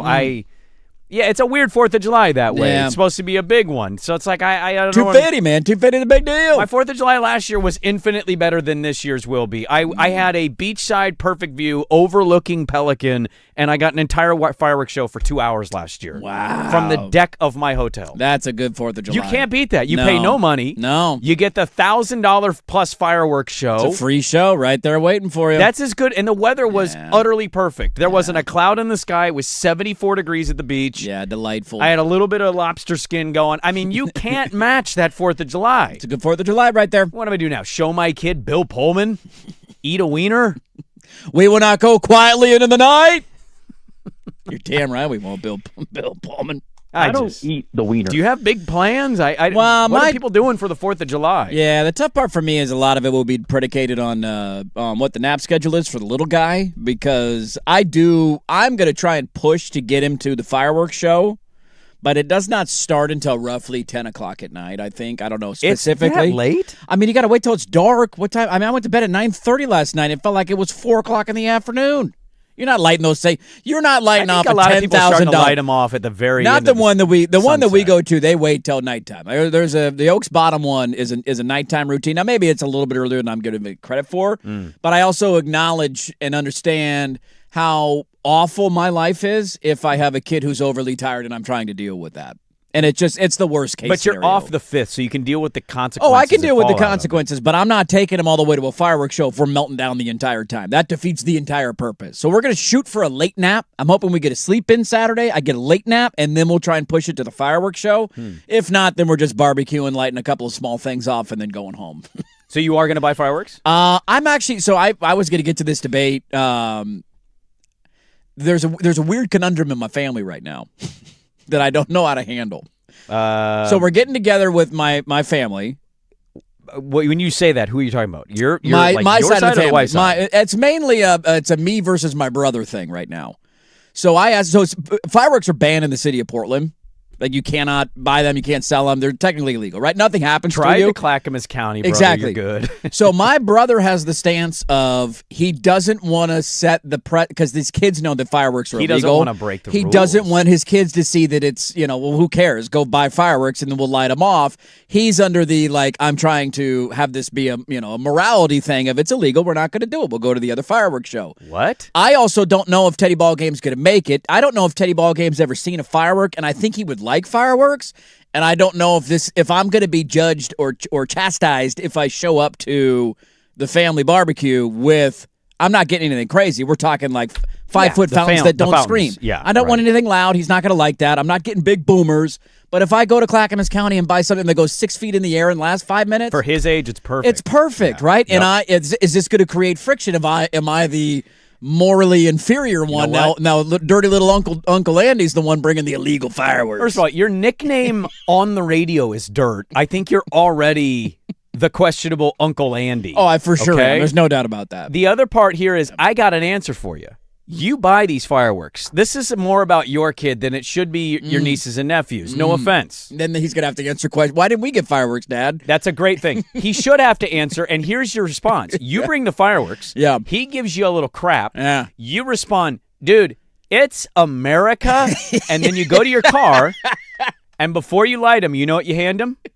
You hand him a long red coat, and you say, I bet you would have called the redcoats on those guys dropping tea in the harbor. You would have been on King George's side, wouldn't you? Our entire country was built on breaking the rules. You're damn right it was. Amen, brother. Our whole country loves to complain at all times. They have forever. 250 years ago. He's afraid to set a precedent I know. of setting a 6-foot fountain off. This is very controversial right now, very. And I'm really one Teddy Ballgame. Tell him to go buy drones if he wants a drone show. I want Teddy Ballgame to see some fireworks. Now, he might be scared. He might not like him. I don't know how he's going to receive them. You know, maybe he runs in the other direction and starts crying. I have no clue how it's going to go. I'm with you on this, and I am telling you. I think I'm leaning towards bringing the firework. I'm definitely leaning towards. You know how many people in the city limits will be lighting fireworks that go in the air? It's insanity that everything's illegal. Absolute insanity. Absolutely. I legitimately think in the city of Portland, you could technically get a ticket for a sparkler. Like, now, do you get one? No, because the cops have better things to do with their time and actual troublemakers on the 4th of July. But by the letter of the law, I'm pretty sure that's illegal. Do you know that of all the things to be way too woke on? Fireworks is pretty bad. Fireworks is pretty high on the list. Come on. What is a 5-foot fountain doing? It's not doing anything. It's not doing It's not harming anybody. Half the time they don't light. No. You're like, yeah. And then you're like, it's going to go off. Fizzles out halfway through. And it just doesn't go off. And then everyone's like, don't touch it, don't touch it. And then you tap it with your toe as you're 8 feet away. There's an idea of it of the nostalgia for, I love the 4th of July. I grew up making whistling Pete bombs with milk jugs, and I lived in Portland. Putting firecrackers into little green army men and seeing if they would explode or that was what we did every 4th of July. Oh, man. Me and my brother, we'd blow as much stuff up as we could. That was the beauty of it. And so now to not be able to return that favor to our kids, that sucks, man. They should be able to blow stuff up responsibly. Are you going to let them light any of them? The smaller ones. I have not thought about that yet. I don't know. You should hold him. Jason Pierre-Paul, hey. Don't put your fingers over the thing. Daddy, let me show you how to hold it while it goes off. Yeah, I think as long as I'm holding him, fight, I think I'll let him light a fire. Why not, dude? When in Rome. It's the 4th of July. We're 250 years old. Let's blow some stuff up. One of my favorite parts of a TV show, and it continually pops into my algorithm every other week, is the scene of the Detroiters. Did you ever watch the Detroiters on Netflix? I did not. It's got Sam Richardson and Tim Robinson. It's exceptional. It's only 2 seasons. It's the easiest, funniest, quick watch on TV you could watch. Right. They have a scene. They're in the inner city of Detroit, and Tim Robinson is doing a throwback white announcer talking about how his buddy who's black is now in baseball, and he's firing Roman candles, and he's trying to hit him with a stick, and he shoots him accidentally. He goes, Judy, put him out! And he fires him with a hose, and wasn't doing that. This is what we need to do. It's the 4th of July, man. Let us live a little bit, damn it. Sounds like you got controversial plans. I got no plans. You got controversial plans. We got controversy here. We got controversy in the Johnson household. Brandon, are you a fireworks 4th of July guy? Where do you stack on that? Do you live in Portland proper, or are you outside of the city limits? I'm just outside, northwest Portland in the hills. Okay. Just above Beaverton. So still Portland, but not really. Yeah. You are balling. Yeah, big, over the budget over there. I am mooching off my in-law. I'm not balling at all. Still technically homeless, if you want to call that. Hey, you do you, boo. Whatever. Are you in a pool house? Is there a pool in your backyard? Are you a cabana boy? Not in a pool house. Fireworks, I'm okay with it. I'm not crazy about it. I don't like loud noises too much. So from a distance, I'm cool. And I'm not going to try to light something crazy. I'm a very non-risk guy. So anything with fireworks just kind of scares me to harm myself. Yeah. That area, though, you're not very far from trying to find a viewpoint where you get the fireworks show anyway. You get a decent show. Exactly. Yeah, somewhere in the city. Yeah, there's a balance there. I'm with you. The people who light off fireworks at 2 o'clock in the morning and wake the neighborhood up, dude, you burn in hell. Last night, dude, I just repeatedly. What is the matter with you? Boom. Just light them off on the 4th of July. Yeah. It's a holiday. I just want to yell from my window. Hey! Yeah. Hey! Hey! You keep it out on People try to sleep there. Try to sleep! I gotta wake up in 2 hours, man! Let me get my gun! If I had one! Right. This baseball bat. See, there's a balance. There's that guy, and then there's, I just want to light a fountain off. Can I light a fountain off? Is that too much to ask? I don't think so. A fountain. There's nothing more. You like a big There's fountain? nothing less exciting than Who a doesn't fountain. love a good old fountain on the 4th of July? Oh, wait till it snap, crackles, and pops. Ooh, Oh, what's the big? wild. What's the big finisher of the fountain going to be too? Because you got to have a big. The last three got to kind of go. It's all together. It's like, ooh, it's Now we're doing the John finale. Morant celebration. Welcome to Portland, Joe. We got a lot to get to in the final hour of the show. A status story coming up in a bit. Some more NBA thoughts, I'm sure. We'll get you set for Team USA knockout stage game tonight against Bosnia. Loaded final hour. Not going anywhere. Dirt and Sprague, 105.1 FM The Fan.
George McCoy and Warren Allen Sports Desk, a Sports Center update on the Fan Sports Network, 105.1 FM and 1080 AM. First on the Fan, the Blazers picked up another big man, free agent 7-footer. Brandon Carlson agreed to a 1-year, $2.5 million deal with Portland. Carlson is entering his third year in the league after his first two seasons with the Thunder, where he averaged about 5 points and 2 rebounds in 10 minutes per game off the bench. Some other NBA news, the Jazz are trading center Walker Kessler to the Lakers for 2 unprotected first-round picks and 2 first-round pick swaps. Kessler will sign a massive 4-year, $130 million deal. In free agency, guard Norman Powell is heading to Chicago, agreeing to a 2-year, $45 million deal with the Bulls. Forward John Collins agreed to a 3-year, $51 million deal with the Pistons. Guard Marcus Smart will be joining the Rockets, agreeing on a 2-year, $13 million deal. Center Nikola Vucevic is returning to the Magic on a 1-year deal at nearly $4 million. And the Celtics acquired both veteran guard Mike Conley and center Mitchell Robinson. Conley agreed to a 1-year deal, while Robinson gets a 3-year, $47 million deal. World Cup round of 32 yesterday. Kylian Mbappe scored twice as France dominated Sweden 3-0. Erling Haaland buried the game-winning goal for Norway to edge Ivory Coast 2-1. And Mexico wins their 4th straight match, beating Ecuador 2-0. 3 more matches today, including the United States taking on Bosnia-Herzegovina at 5 o'clock on Fox. I'm Brandon Henson from the George McCoy at Warren Allen Sports Desk. Don't call your mom. Call George McCoy at warrenallen.com. This is the Fans.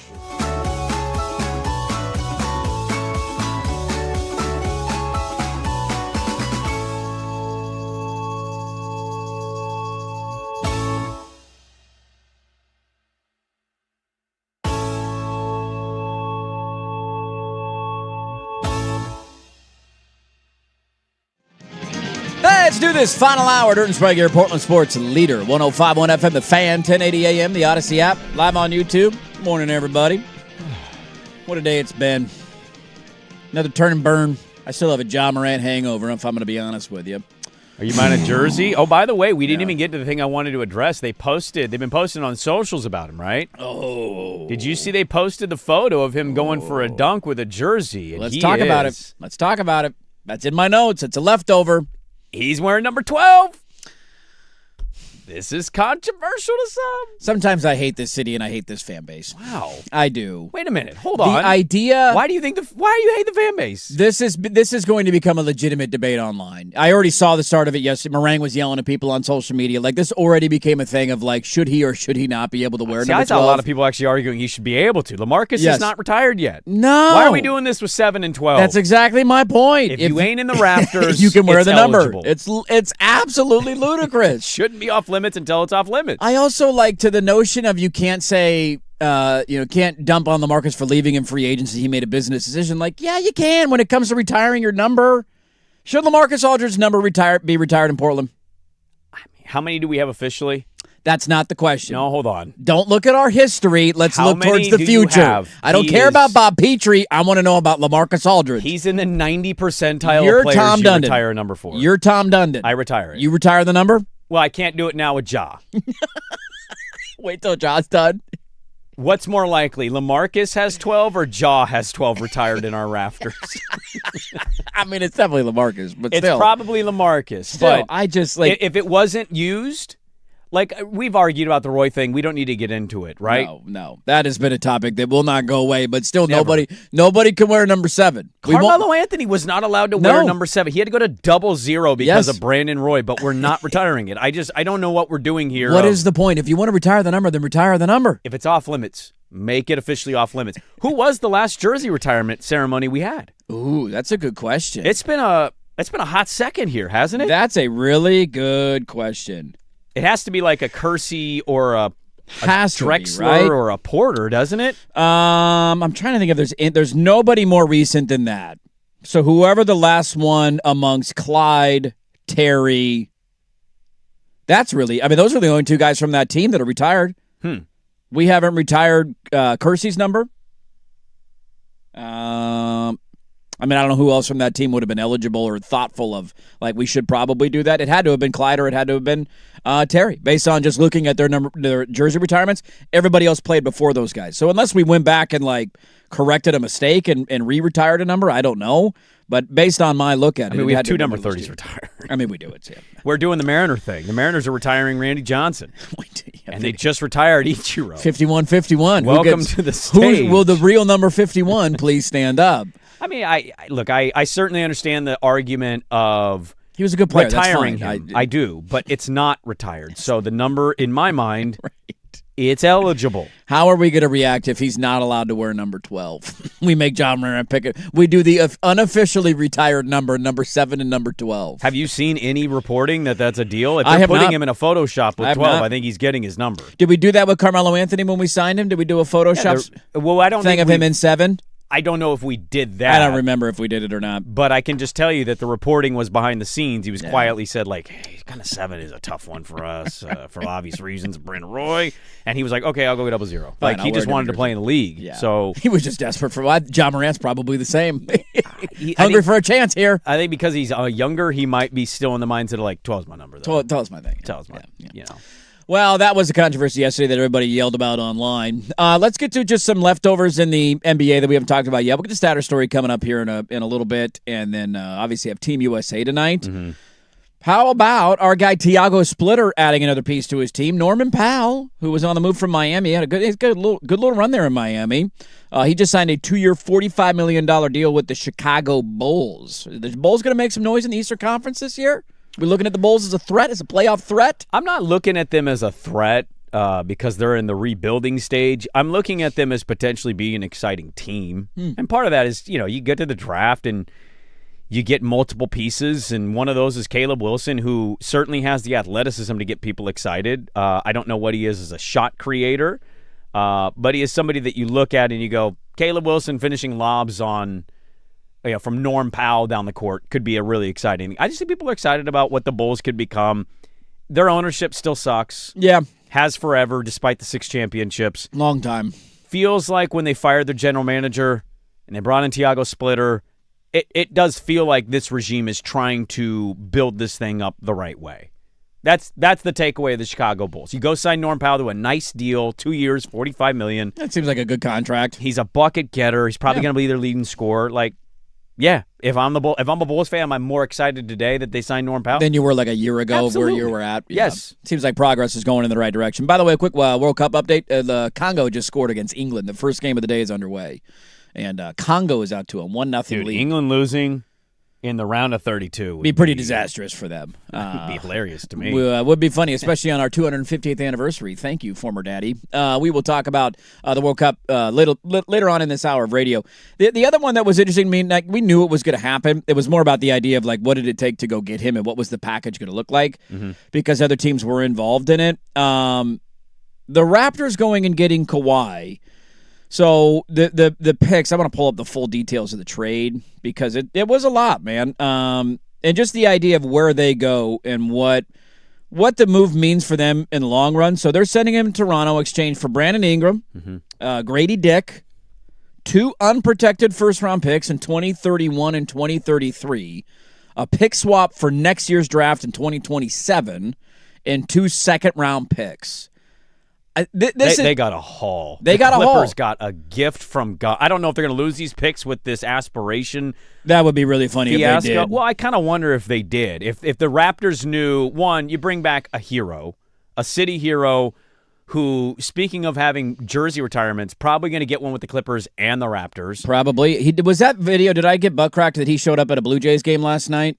Or did that actually happen? I missed it. Because there was a video of him walking down. I didn't know if it was from the last time he signed or was traded there or if it was from actually yesterday, but there was a video of him walking down. Who the manager was. Did you see any Blue Jays involved? I mean, he's known about he's going to go to Toronto for probably a week now. That's why I thought maybe it was actually from last night and he got traded and he flew out to Toronto, but I couldn't tell the time. It looks like it's him. That's what I thought. The Blue Jays said, "What it do, baby?" Yeah, they were welcoming in, so they're going to welcome. I mean, he won a title there, dude. This was yesterday. This really did. Okay, happen. And last year, it's one of the kind of he played 65 games last year. He averaged, if you round up, 28 points per game, 6.5 rebounds, 3.5 assists. He was sensational when he played. Dude, he shot nearly 39% from 3, 50% from the floor. Like that, he's 35 years old. Yep. So I think that's part of the question I have here from Toronto. I get it from the Clippers side. They're getting out of this. The investigation's going on. You need picks. You're restarting. Of just what it means for Toronto. They're an interesting team now because if you get that Kawhi, the East is a little bit wide open, and there's some wiggle room for them to be able to make something happen.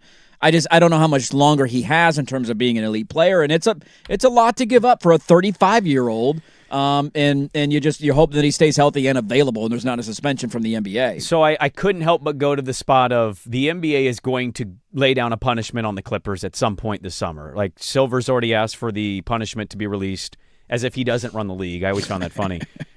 I just couldn't help but wonder if some of the pick stuff included was the Raptors saying, we want him.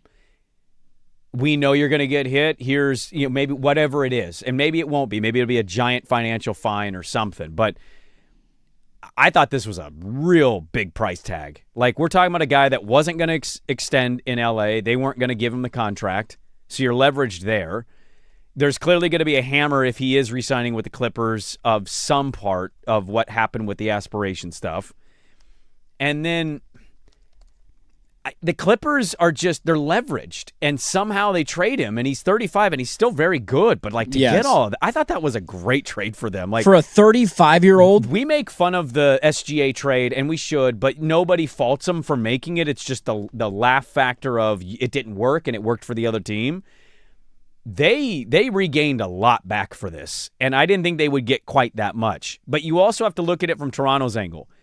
The East, whatever you make of it, and some will not respect it, but I said during the playoffs, I'll say it again. The depth is good. They're going to be in the mix here if he stays healthy. It's him, it's Quickly, it's Barrett. They didn't have to give up Barrett in this. Yeah. Scotty Barnes, oh, by the way, Still all defensive around. all-star guy. Jakob Poeltl down at center.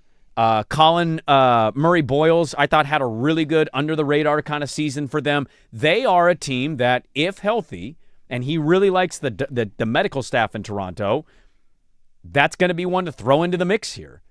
So I understand it from Toronto. I thought they paid a little bit too high of a price. But when a guy wins a title for you and he can play, right. He's that position, you kind of have to pay a premium. And Toronto is no different than Portland in that regard of you got to pay a little over the price tag if you want to get the guy. He's still out a lot of love for Toronto. So fine move for Toronto. I thought great move for the Clippers. Yeah, they had no choice but to do it. I will be curious what the punishment ends up being from the NBA and how aggressive they are. And also, is it fair that nothing, it doesn't appear at least, and maybe this ends up not being true, is any of this going to go towards Kawhi Leonard, one of the guys who benefited from the ridiculous contract? I did see one of my favorite memes. I think somebody sent it to us a couple days ago. Was the remember the I think it's Tiger shaking Vern Lundquist's hand behind the 16th green, calling his finals Masters, and you see him shaking the hand, and there's just a hand coming out from behind the tree, and it was Kawhi Leonard. All the trees that Kawhi Leonard planted, thanking Kawhi on his way out. And you just see this high from behind the tree, and it's like, oh, thank you. Thanks for the high five. So, 35-year-old, I'm really curious how that works for Toronto. Your point on the East, valid. It's wide open. Clippers had to make that move. They had no other choice but to restart and get some draft capital, and they got a lot of it. The Lakers are apparently signing everybody to deals right now. They have moved on quickly from the LeBron James sweepstakes. They signed another player? Dude, in like 9 minutes, they've signed 3 players. Can you name them? Because I saw the Walker Kessler one. We talked about that briefly. Quentin Grimes has agreed to a 4-year, $60 million deal to join the Lakers. I like that move. Colin Sexton has agreed to a 2-year, $19 million deal to join the Lakers. I like that move. And they paid too much for Walker Kessler, in my opinion, but he's a great fit with Luka and Reeves. He's a good player. I still think they paid way too high of a price. Those are good moves. Look at the West, and we talked about this a little bit at the end of last year, at the end of the playoff run, and I'll continue to highlight, you have to stack up in the West, not just OKC and San Antonio. No. I don't know where Utah's going to be now with no Walker Kessler, but I assume they'll be better than what they were. They won't quit as much as they did the last couple of years for tanking. Are you betting the Lakers? Because I don't think you are with that roster. I wouldn't pick you to finish ahead of them right now. Now, is Luka healthy? What does that look like? That's a big question of it. Also, let me say it slowly so I can get it out. Mamu Kalashvili. Yeah, the Toronto guy, right? Yes. He also signed a 4-year, $52 million deal with the Lakers. They really like him. In the last 11 minutes, actually, if you go back to Walker Kessler. So the Lakers have basically filled out the roster. In the last 30 minutes, they have gotten, Kessler, Kalashvili, Quentin Grimes, and Colin Sexton. So they have been busy. What is Houston doing? I don't know. Houston's an interesting team. You can certainly point to us if you're another city and say, what are they doing? I don't know what Houston's doing. If they called and said, can we have... Is Denver going to do something here? I know. Jamal Murray is an interesting conversation. Minnesota feels like they should probably... They have maybe some they space. really love LaMelo. And I wouldn't be surprised if Minnesota tries aggressively to do the LeBron thing. Like, that would be fun to see him team up with Anthony Edwards for a little bit. If Houston called and said, we'll give you Jabari for Shaden, is that an easy yes? Hard yes? Complicated yes? I mean, is it an easy yes? It is because of the fit. The roster. It's roster. Yeah. I'm also, and I liked Jabari coming out of college, right? Whatever that is worth. Jabari has moments. I think Jabari also lacks a little basketball IQ. So we're swapping a guard version of Shaden Sharp for a power forward version of Shaden Sharp? There's certainly some of that. Got it. But fit. It's not a guard. Here. Length. It's different here. Here. Is what you're going to get. He's in a better locker room. Look, I think most people would probably say he's the better player. And again, he dresses some of your needs here. John Collins was a name we mentioned. Mm-hmm. He's in Detroit. Yes, he is. So we'll see if Jalen Duren ends up going to the Kings and they figure that out. But Kings are going to throw a bag at him, aren't they? Dude, somebody actually had a really funny tweet, and I have to say it. At least we're not the Kings. It said, it was something to the effect of like, did you watch him play in the playoffs? And then it was the Kings' response, nope, and that works for us because we're not in the playoffs. We've only been once in 30 years. We just need regular season Jalen Duren because we don't go to the playoffs. We ain't going to be there anyway, so we might as well get a guy who's dominant 1 through 82. Jabari, I think easily people here would get excited because you'd fix your logjam of 5 total guards. And it gives you some of the length that you need in a 4 and all that. Yeah, but I thought Jabari was pretty underwhelming this year for Houston. They needed Jabari Smith to pop, and I just didn't see a whole lot. In my opinion, doesn't mean he can't work out as a Blazer, but I think overall I do the deal, but it ain't like I'm sitting there super stoked, jacked, as if it's going to be the end-all, be-all. The change and the big move that they were maybe going to make this offseason. To your point on John Collins, that was the only other one in my NBA roundabout notes here that he signed earlier this morning, I think it was, about 5 o'clock this morning. Signed a 3-year, $51 million deal with Detroit. Yeah. So part of that is obviously you're replacing Beef Stewart, who got moved, and then the other part of it is the Jalen Duren thing, because Sacramento is aggressively going after him. We got our issues. We might be starting 4 guards at the same time on opening night, all of them point guards, so certainly laugh at us all you want, NBA. There is an aspect of like, God, the Kings, man. Like, how do you watch the playoffs? The Kings are in the second apron. The Kings are in the luxury. Yeah, I guess Levine opted into. Or not the second apron. They're in the tax. Though. They're $4.6 million over the tax. It's insanity, dude. It's all the guys that they've traded. The coach that they fired wins the NBA Finals. Halliburton goes to Indiana, leads them to an NBA Finals. De'Aaron Fox is in San Antonio. He's in the NBA Finals. Like everything they've touched has turned wrong, and Jalen Duren just reeks of the latest in that category of.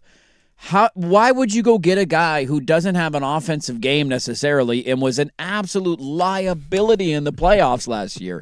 Like, I'm not saying Jalen Duren doesn't have value. He can get better? That's the idea of it. I don't think his offensive game is going to get a lot better. I just don't. I think he's a good player. I think he's a good enforcer. I think he's a good physical. Like, all of those things are things you want to have on a player. Sure. The problem in Detroit was he's filling a role and needing to be something that he's just not. Like, he's not a number 2 scoring option or a number 2 guy. And so the idea of him Sacramento, go ahead, throw it back at him, dude. I have fun with that. I know he's young. I get it, but man. Sacramento and the Pelicans, I think for Portland's sake, are just 2 franchises you can routinely point to and go, yeah, we at least we're never below them. Charlotte was that a little bit until last year. Were. Now, I know they're just in the play-in, so maybe they're still there for some people, but I think they've had a decent offseason. Well, I do like Darius Acuff. I love Darius Acuff. Yes, I think that was a great draft pick. I'm with you there. Draft, but I'm with you there. Until they're talk about meddling owners, man, that Congo player, you would have thought he just got sniped the way he just went down. Unbelievable. He got the yellow card, though. How is he alive? How will he ever recover? He'll be up in 2 minutes. That was ball first, was it not? That was crazy. That was pretty close. Sacramento just forever going to operate like this. We're worried about Tom Dundon being meddling. Yes. That dude, remember when that guy wanted to do the cherry pick idea? I do. I remember that. He's like, what if we played 4-on-5 on defense to have one guy back on offense? That was the instant first. Oh no! Uh-oh. This is not going to go well in Sacramento. This is. And one last thought here, and then we'll go to Statter Story in the next segment. In wonderful Blazer fandom, what are we talking about? Number 12 should be retired for Billy Ray Bates. Amen, brother. That's Swag's all-time favorite Blazer. Amen. By the way, I'm a closet Artist Gilmore fan. Well, that too. You see him claim that he swam?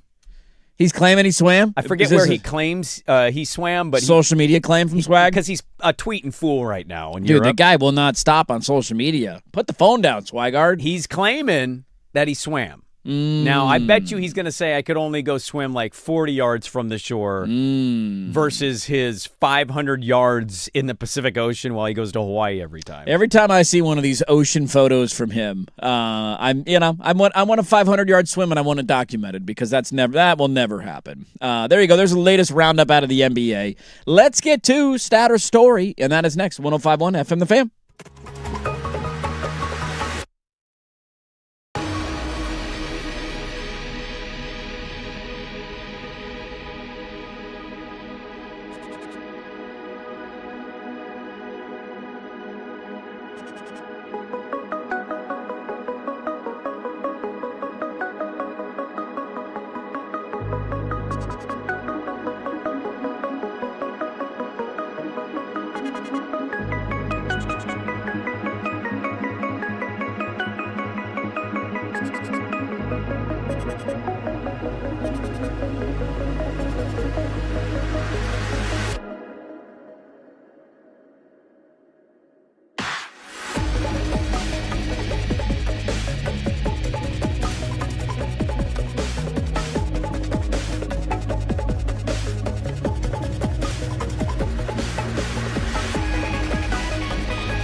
a.m. This update brought to you by Laurelhurst Market Steakhouse and Butcher Shop, a great spot for any occasion. And don't forget, you save 10% on your Butcher Shop order when you dine in. Menus and more at laurelhurstmarket.com. First on the Fan Update edition, another shutout for Mexico yesterday. They defeated Ecuador 2-0. It was their fourth straight win. They are the third team in World Cup history to win its 4 games by a shutout in a single tournament. It's also the first time since 2006 that a team has not conceded a goal through its first 4 games of a World Cup. So Mexico, possibly a dark horse in the World Cup. Going on a run here. How about that? Happy July 4th. 4th of July is coming up this weekend. Yes, it is. How about the only eagle unique to North America specifically? Our bird of freedom, the bald eagle. And how about this proposal? The Audubon Society proposing a tax on tattoos of birds specifically. Oh, come on. To help the Bird Foundation here locally. They're looking to gain additional revenue. Revenue. Nice. Come on. But seriously, if you got a bird tattoo and you had to pay an extra $10 tax, right. How would you feel about that? That would piss me off. Really? If you knew it was going to the Audubon Society? Yeah, it would piss me off. Probably going to deter you away. Stay out of my pockets, damn Okay. it. Cool rooting interest for those interested. The Open Championship is the last major of the year. It's right around the corner. How about this one? Marcus Plunkett is a young golfer who graduated from West Point, played college golf there, ended his college career in 2016. He then served 5 years in the Army, had a tour in Afghanistan. He's been deployed multiple times. He was discharged in 2021 after 5 years, had not played much golf since then, was like, I'm going to go pick this up again. He got onto the Korn Ferry Tour, lost his status, couldn't really make any cuts. This week, he was at Dunedin Links, and he qualified, because you can play your way into qualifiers. Yep. He qualified for the Open Championship. That's awesome. So a really fun rooting job. interest. Marcus Plunkett, if you're looking for a name, West Point grad who will be playing in the Open Championship. Very nice. That's the update from the George McCoy at Warren Allen Sports Desk. Don't call your mom. Call George McCoy at warrenallen.com. This is the Fan Sports.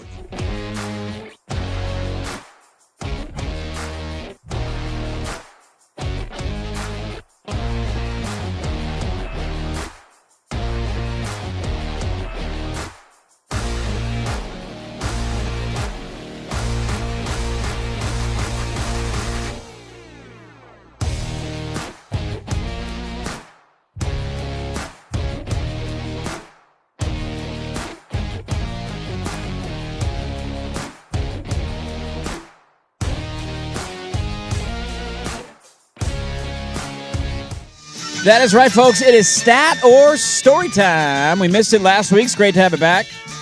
Oh, yeah. Fantastic. Here's how it works if you're new to the show. I haven't done this in a while. Maybe I should. Throw out a number. Sometimes it's a stat. I like playing that game. It should associate it with a stat and a story. And we got a guess, and so we all throw one out there. Who wants to be the leadoff hitter today? Anybody Jones to go first? You want to go first? I'm not jonesing, but I'll go first. Okay, you go ahead. Your number is 3. 3, simple and easy. 3. Is it the number of turnovers per game Ja Morant averaged with the Memphis Grizzlies? That's a hell of a save by the Congo right there. Or is it the amount of dollars a Portland teen paid for a Wilt Chamberlain jacket that could fetch $250,000 at an auction? Whoa. How long ago did he buy the? I'll wait for more details. Okay. 3. With his usage rate, I feel like it has to be higher than that per game. Bad dirt logic. I'm gonna go story. Give me story. Final answer. I'll go stat. You go stat in the order of operation. Yeah. Dirt, you are correct. 3.4 averaged turnovers per game for Ja Morant, our new franchise leader with the Memphis Grizzlies. Also, the career leader in 15 different categories in Memphis' all-time history of basketball. He's the leader in 15 categories for the Grizzlies? Yeah, would you like the list? I actually would. Okay. Field goal attempts per 100 possessions. Oh, okay. Field goals per 100. Yeah. Points per 100. Turnovers per 36. Free throws per 36. Free throw attempts per 36. See where I'm going with most of these stats? There's a theme here. Shut up, nerd. There's a theme here. Averaged most points per game, triple doubles, 15 records for the Memphis Grizzlies for our new beloved franchise overlord, Ja Morant, the real number 12. We got shooters. We got Let's shooters. go. Yeah, this story, it's a local story. It's catching traction on social media, but this is a local story. A 19-year-old kid by the name of Quinn Brown loved to go bin shopping at thrift stores. Okay. And last January found himself at a Goodwill outlet, unearthed a proverbial gold mine in a sea of discarded clothing. A Los Angeles Lakers warm-up jacket later authenticated as having been worn by NBA legend Wilt Chamberlain during the 72 finals. He said, quote, I saw somebody looking at it and I was kind of waiting. They ended up just throwing it back in the bin. Dude, imagine being that guy. I immediately grabbed it. I didn't know what I had at the time, but I definitely knew it was something special. He went and got it authenticated, and he found out not only was it good, it was worn by Wilt Chamberlain. Insane. The jacket is up at auction at Sotheby's beginning Wednesday and is expected to sell between $150 to $250K. He has spent the past 3 years searching thrift stores and reselling vintage clothing. Before this find, the most he had made on a single item was $250 for a vintage T-shirt. He postponed his freshman year of college to pursue reselling full-time, spending long hours digging through bins all over outlets in the Portland metro area. You get one worth $250K, it's totally worth it. It's $250K. How does somebody have that and not realize it's a Laker jacket from warm-up? Like, actually worn by, well, here's the thing about Goodwill, and I can tell you about this in the Happy Valley area and probably any other. You can easily identify stuff and go, dead person stuff. Dead person stuff. Dead person. We have Somebody boxes died, of stuffs, and we don't want to go through all this. Here and we didn't know anything, and we're a friend, not a family member. Let's just throw it at the Goodwill. It's the easiest thing to do instead of sifting through. That being said, dude, how big did it have to be on Wilt Chamberlain as a warm-up? That's a big jacket right there. That What a thing's find. going down to my knees. $3 for $250K. Hell of an investment. BYU, Brandon, you want to go second? Yeah, I can go next. All right. All right, your number, 3.2. Is it the average number of total goals scored per game in the group stage of this year's World Cup? Oh. Or is it the average number of boxes of Kraft macaroni and cheese per person per year consumed in Canada? It is Canada's 159th birthday today. Huh. Whoa, they upstaged us with an earlier birthday? They did. They're trying to jump in line Who do you here. think you are? Get out of here, Canada. Neighbors to the north. I'm going to go stat. I think it's a higher average. I love Kraft macaroni and cheese. I eat 3 a month, probably. So Canadians are average. You're telling me Canadians average 3 a year? 3.2 boxes a year of Kraft? Per person. It's got to be more than that, dude. Not There's a chance. dark winners up there. Dude. You're at 7 or 8 at least. You Give know me they're a stat. dumping maple syrup all over that year round. Stat, final answer. Stat, final answer. Double stat. Double stat in your face. Damn it. Oh, he double horned us. Wow, he Yeah. did double horn us. He must be Canadian. The average number of total goals scored in the group stage of this year's World Cup was 2.99. So it is 3.2 boxes per person in Canada. They love their mac and cheese. That's Up your apparently game. 50% more than Americans. What?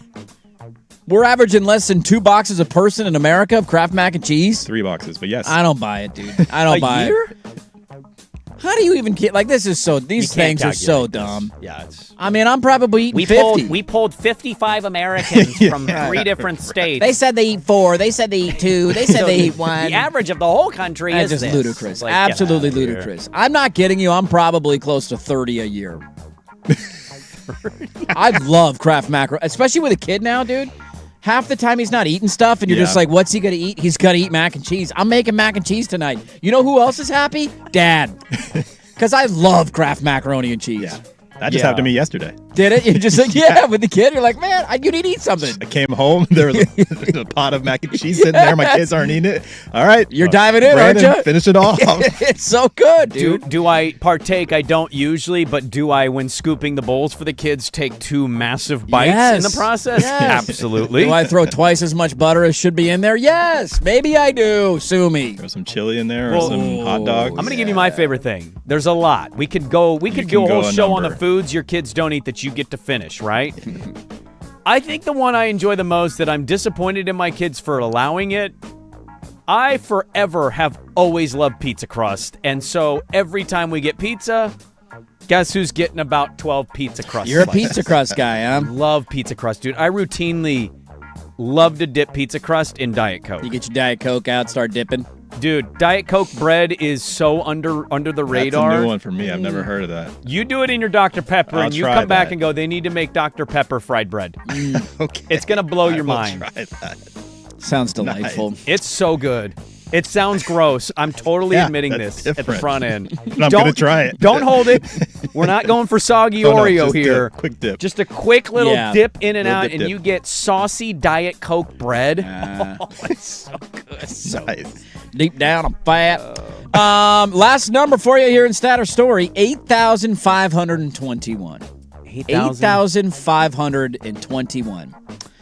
Is it? What a stop by Congo! Just This has been a fun escaped. game so far, yeah. A rush England's of in what should have been trouble. goals. Yeah, we've had some good back and forth action. 8,521. Okay. Is it the career postseason total of points for one LeBron James in his career? 8,521 points in his career.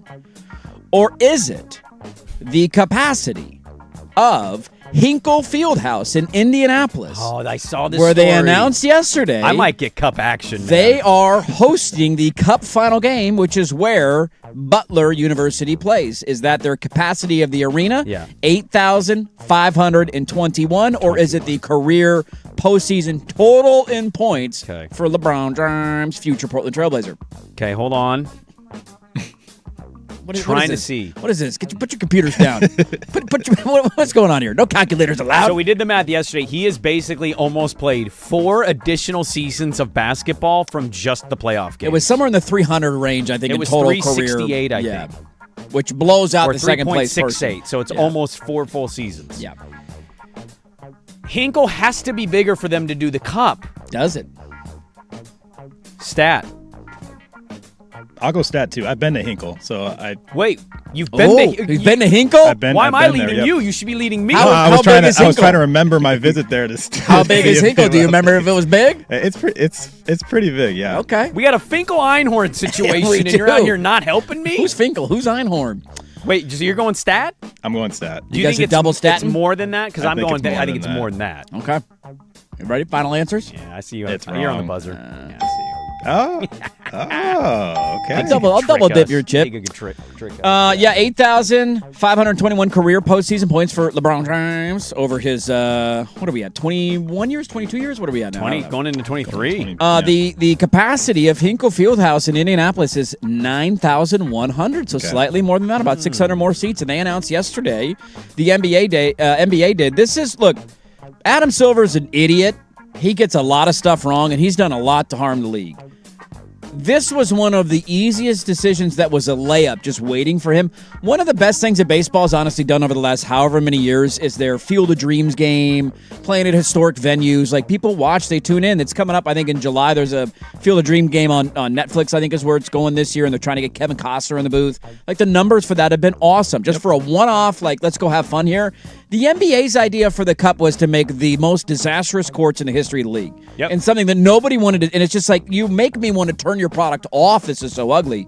This is going to be awesome. And I hope that they do it more. Like, you get more on a Cameron Indoor would be sick. Like, just go through famous college venues and playing a Cup champion. Like, I will actually tune in to watch that now and be more eager to do so than I would have if they're just playing in Vegas in front of a nondescript crowd on a stupid floor. We can make fun of the cup. I'm okay with it. It was something to create, to give some care. You've at least had star players buy in, okay? At least on that level. Is there a venue they could choose where you legitimately would kick around the idea of going with or without the Blazers? Mac Court. There in a heartbeat. Still real to me, damn it. What's the capacity at MAC? That's a great question. Because it Definitely felt like, smaller. I would say about 7,000. It felt like there were 4,000 too many people in that building when I used Yeah, to it was go. going to fall over. Is it going to collapse? Mac Court. Dude, no way. What does it say? Says 9,087. And what's Hinkle? 9,100. Yeah. So you're telling me there's a chance. Popcorn and piss smell for a cup championship. Put it back in the Memorial Coliseum, baby. Bring it back. Give me the white keys on each side. Michael Jordan running through the tunnel. Yeah, that's a brilliant move by the NBA. I love it. I think it adds another layer and dimension to the. It makes it more mid-season unique for a tournament. sports fan. Like Yes. Vegas is Vegas. I get it, but not everybody wants to gamble. No. Vegas isn't cheap anymore. No, do something fun and unique. Yeah. Cameron Indoor, like if you tell me I could go see, like, I don't know, San Antonio versus whoever the good team, maybe it's New York again, and that's in Cameron Indoor Stadium, that would be badass to go to. Yeah, it's a good opportunity for a lot of those small market spots like Indianapolis or, go to like Kansas or Yes, Assembly Kansas. Hall, like, Yes, any of Kansas those, is a great like, one. historically college Put basketball it in fog. spots. I'd be cool with that. I think there'd be a lot of college kids that would go out there I and might- see that, too. Exactly, and the Like, atmosphere would be great. They would get a lot of people would go there. Kentucky? Could you imagine Kentucky, Kentucky? yeah. You know, Rupp Arena. You should offer a super, super big discount to X amount of tickets for the students if you did this. To create a good atmosphere Dude, for the game. They get so hammered and be so into Yes. it. And then you find out where the kids are rooting, like who they like between these two players. Right, randomly. That would be a fantastic idea. I mean, you trade a little bit of the short-term revenue for the media dialogue that will come from it, right? Like, you're not going to get a lot of money for playing there. Vegas probably is willing to pay more, but it's about the buzz that you create from your event. I think it would be greater. So, tip of the cap, Adam Silver's kind of an idiot, but I thought that was pretty solid. Yeah. There you go. Saturday Story every Wednesday at 9:27. Let's close it up. We got Team USA tonight. What are we looking forward to for the game? We'll keep you updated on what's going on in England and Congo. Final thoughts on the show. Wrap it up next. 105.1 FM The Fan.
Well, England and Congo's delivering. It's been back and forth. Congo's got a 1-0 lead. We're in stoppage time of the first half. The Brits are about to lose their S if they lose this game.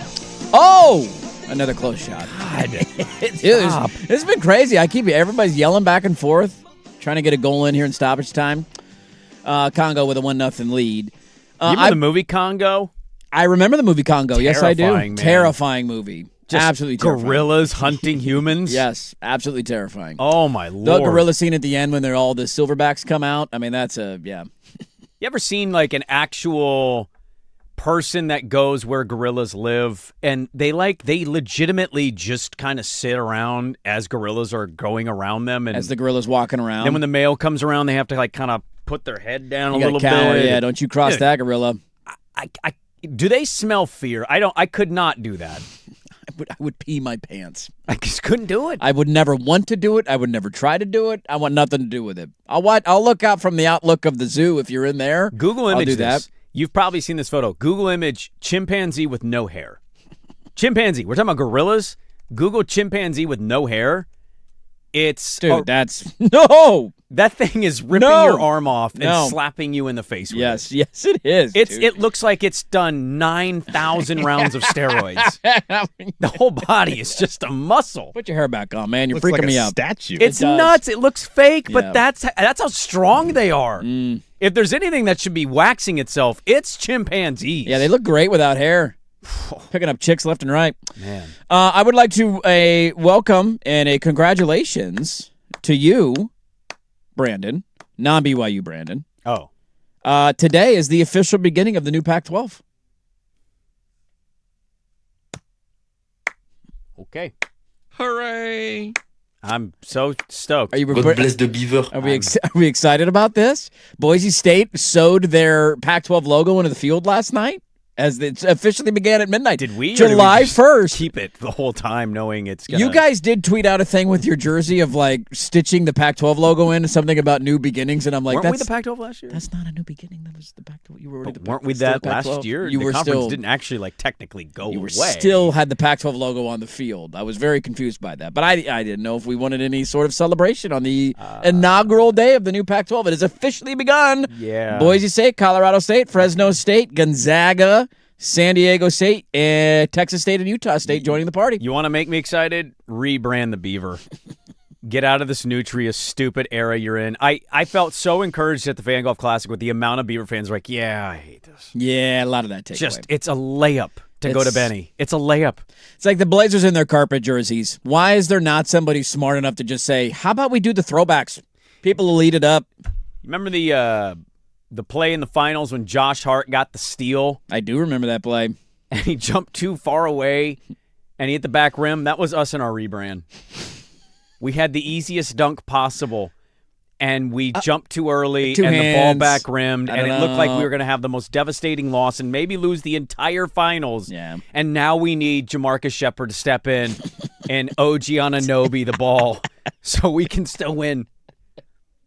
We need a tip back dunk, please. Dude, Give us a tip back I'm dunk. more excited about the recruiting. I know. They're making waves in that regard. Like, the Pac-12 is... I just wanted to welcome the conference back. You're not 2 members anymore. You've grown. You've populated. I thought you were going to actually, like, congratulate me on something. That's all you something that I care about. Oregon is expected to sign a couple of blue-chip recruits today, and there's a chance that the recruiting class could climb to number 1 for 2027. So we got that going for us. Keep an eye out on that on the recruiting trail. Okay. And then later tonight, we get 5 o'clock, USA, Bosnia. Yeah. I'm excited. People are nervous about this one. People we're nervous now? Well, somebody pointed out earlier, Germany was a minus 700 favorite against Paraguay. That's true.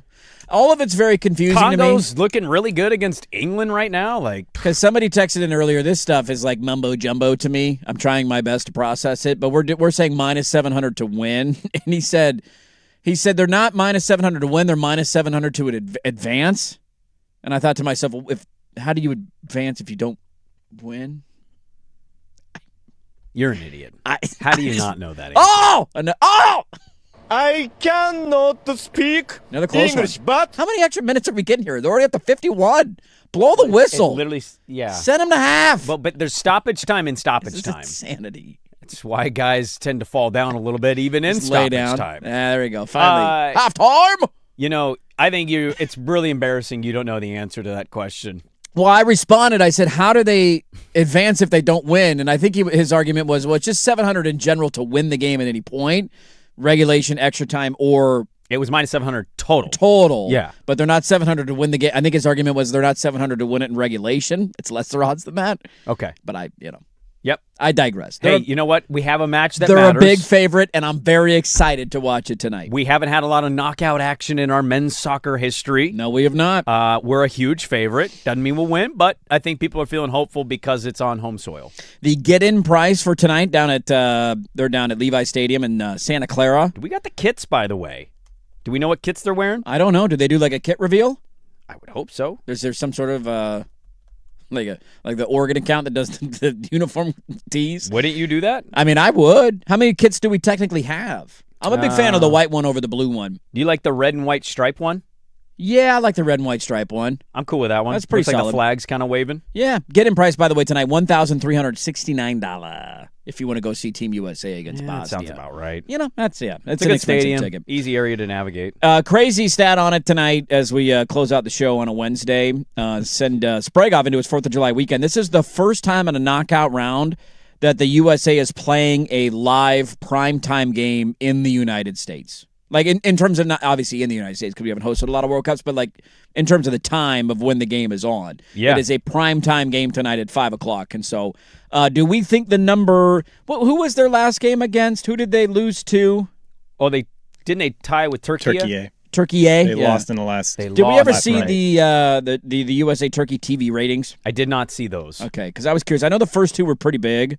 Their last and only knockout win, by the way, came in 2002 when they defeated Mexico. So it's been a hot second. So they averaged roughly $23.2 million for Turkey, and that's a game that didn't even count. We had already won the group. Yeah, we didn't play all our guys. I'm going to set the over-under at $30 million. Ooh. $30 million for tonight. 5 o'clock. I'm going over. $30 million tonight. It's a knockout game. I know. It's a big deal. Look, am I nervous? No. But there are certainly millions of people that are nervous about this. Soccer players. Way over! Soccer fans going to take I this think one you're out going to on get you. to like 36 million. What do you mean? Why? Because you're jinxing it. What am I jinxing? I just said I'm not nervous. I didn't say we're going to win. I didn't talk about my teams. Don't you talk about my teams over there. Although us and we know your track record. We know your history. What is here. my what? The curse is alive and well. Get out of here. You killed the Mariners last year. I did not. Dan You Wilson individually killed them. Get out of here. 36 million. 36 million is your guesstimate? That's how many people I think watched that match. Okay. All right. Let me see what the Australia number was. I know that was a big one. Massive viewership. Thank you. That helps. Combined 20 million.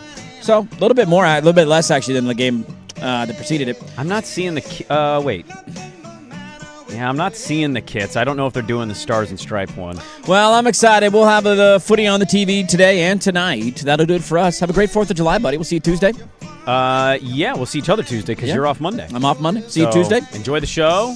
Have a good time tomorrow. Can't wait to talk about us signing LeBron James tomorrow on the show. BYU, Brandon. We're gonna have a ball, baby. Oh my God! If I'm out the day they sign if you LeBron, miss a LeBron James signing, you know how that's gonna make me feel. I know exactly how that's gonna make me feel. I'm one that appreciates goats of all eras.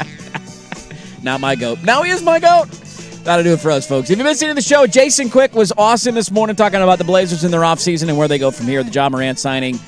Some great intel on why that situation is going to play out and what Mike Honora is already doing. So go check that 1051thefan.com. You can rewind on YouTube as well. It was at 8 a.m. this morning. Thanks for being a part of our Wednesday. We'll talk to you tomorrow at 6 a.m. The Firm. Harrison Meringue is next. Listen to 1051 FM The Fan.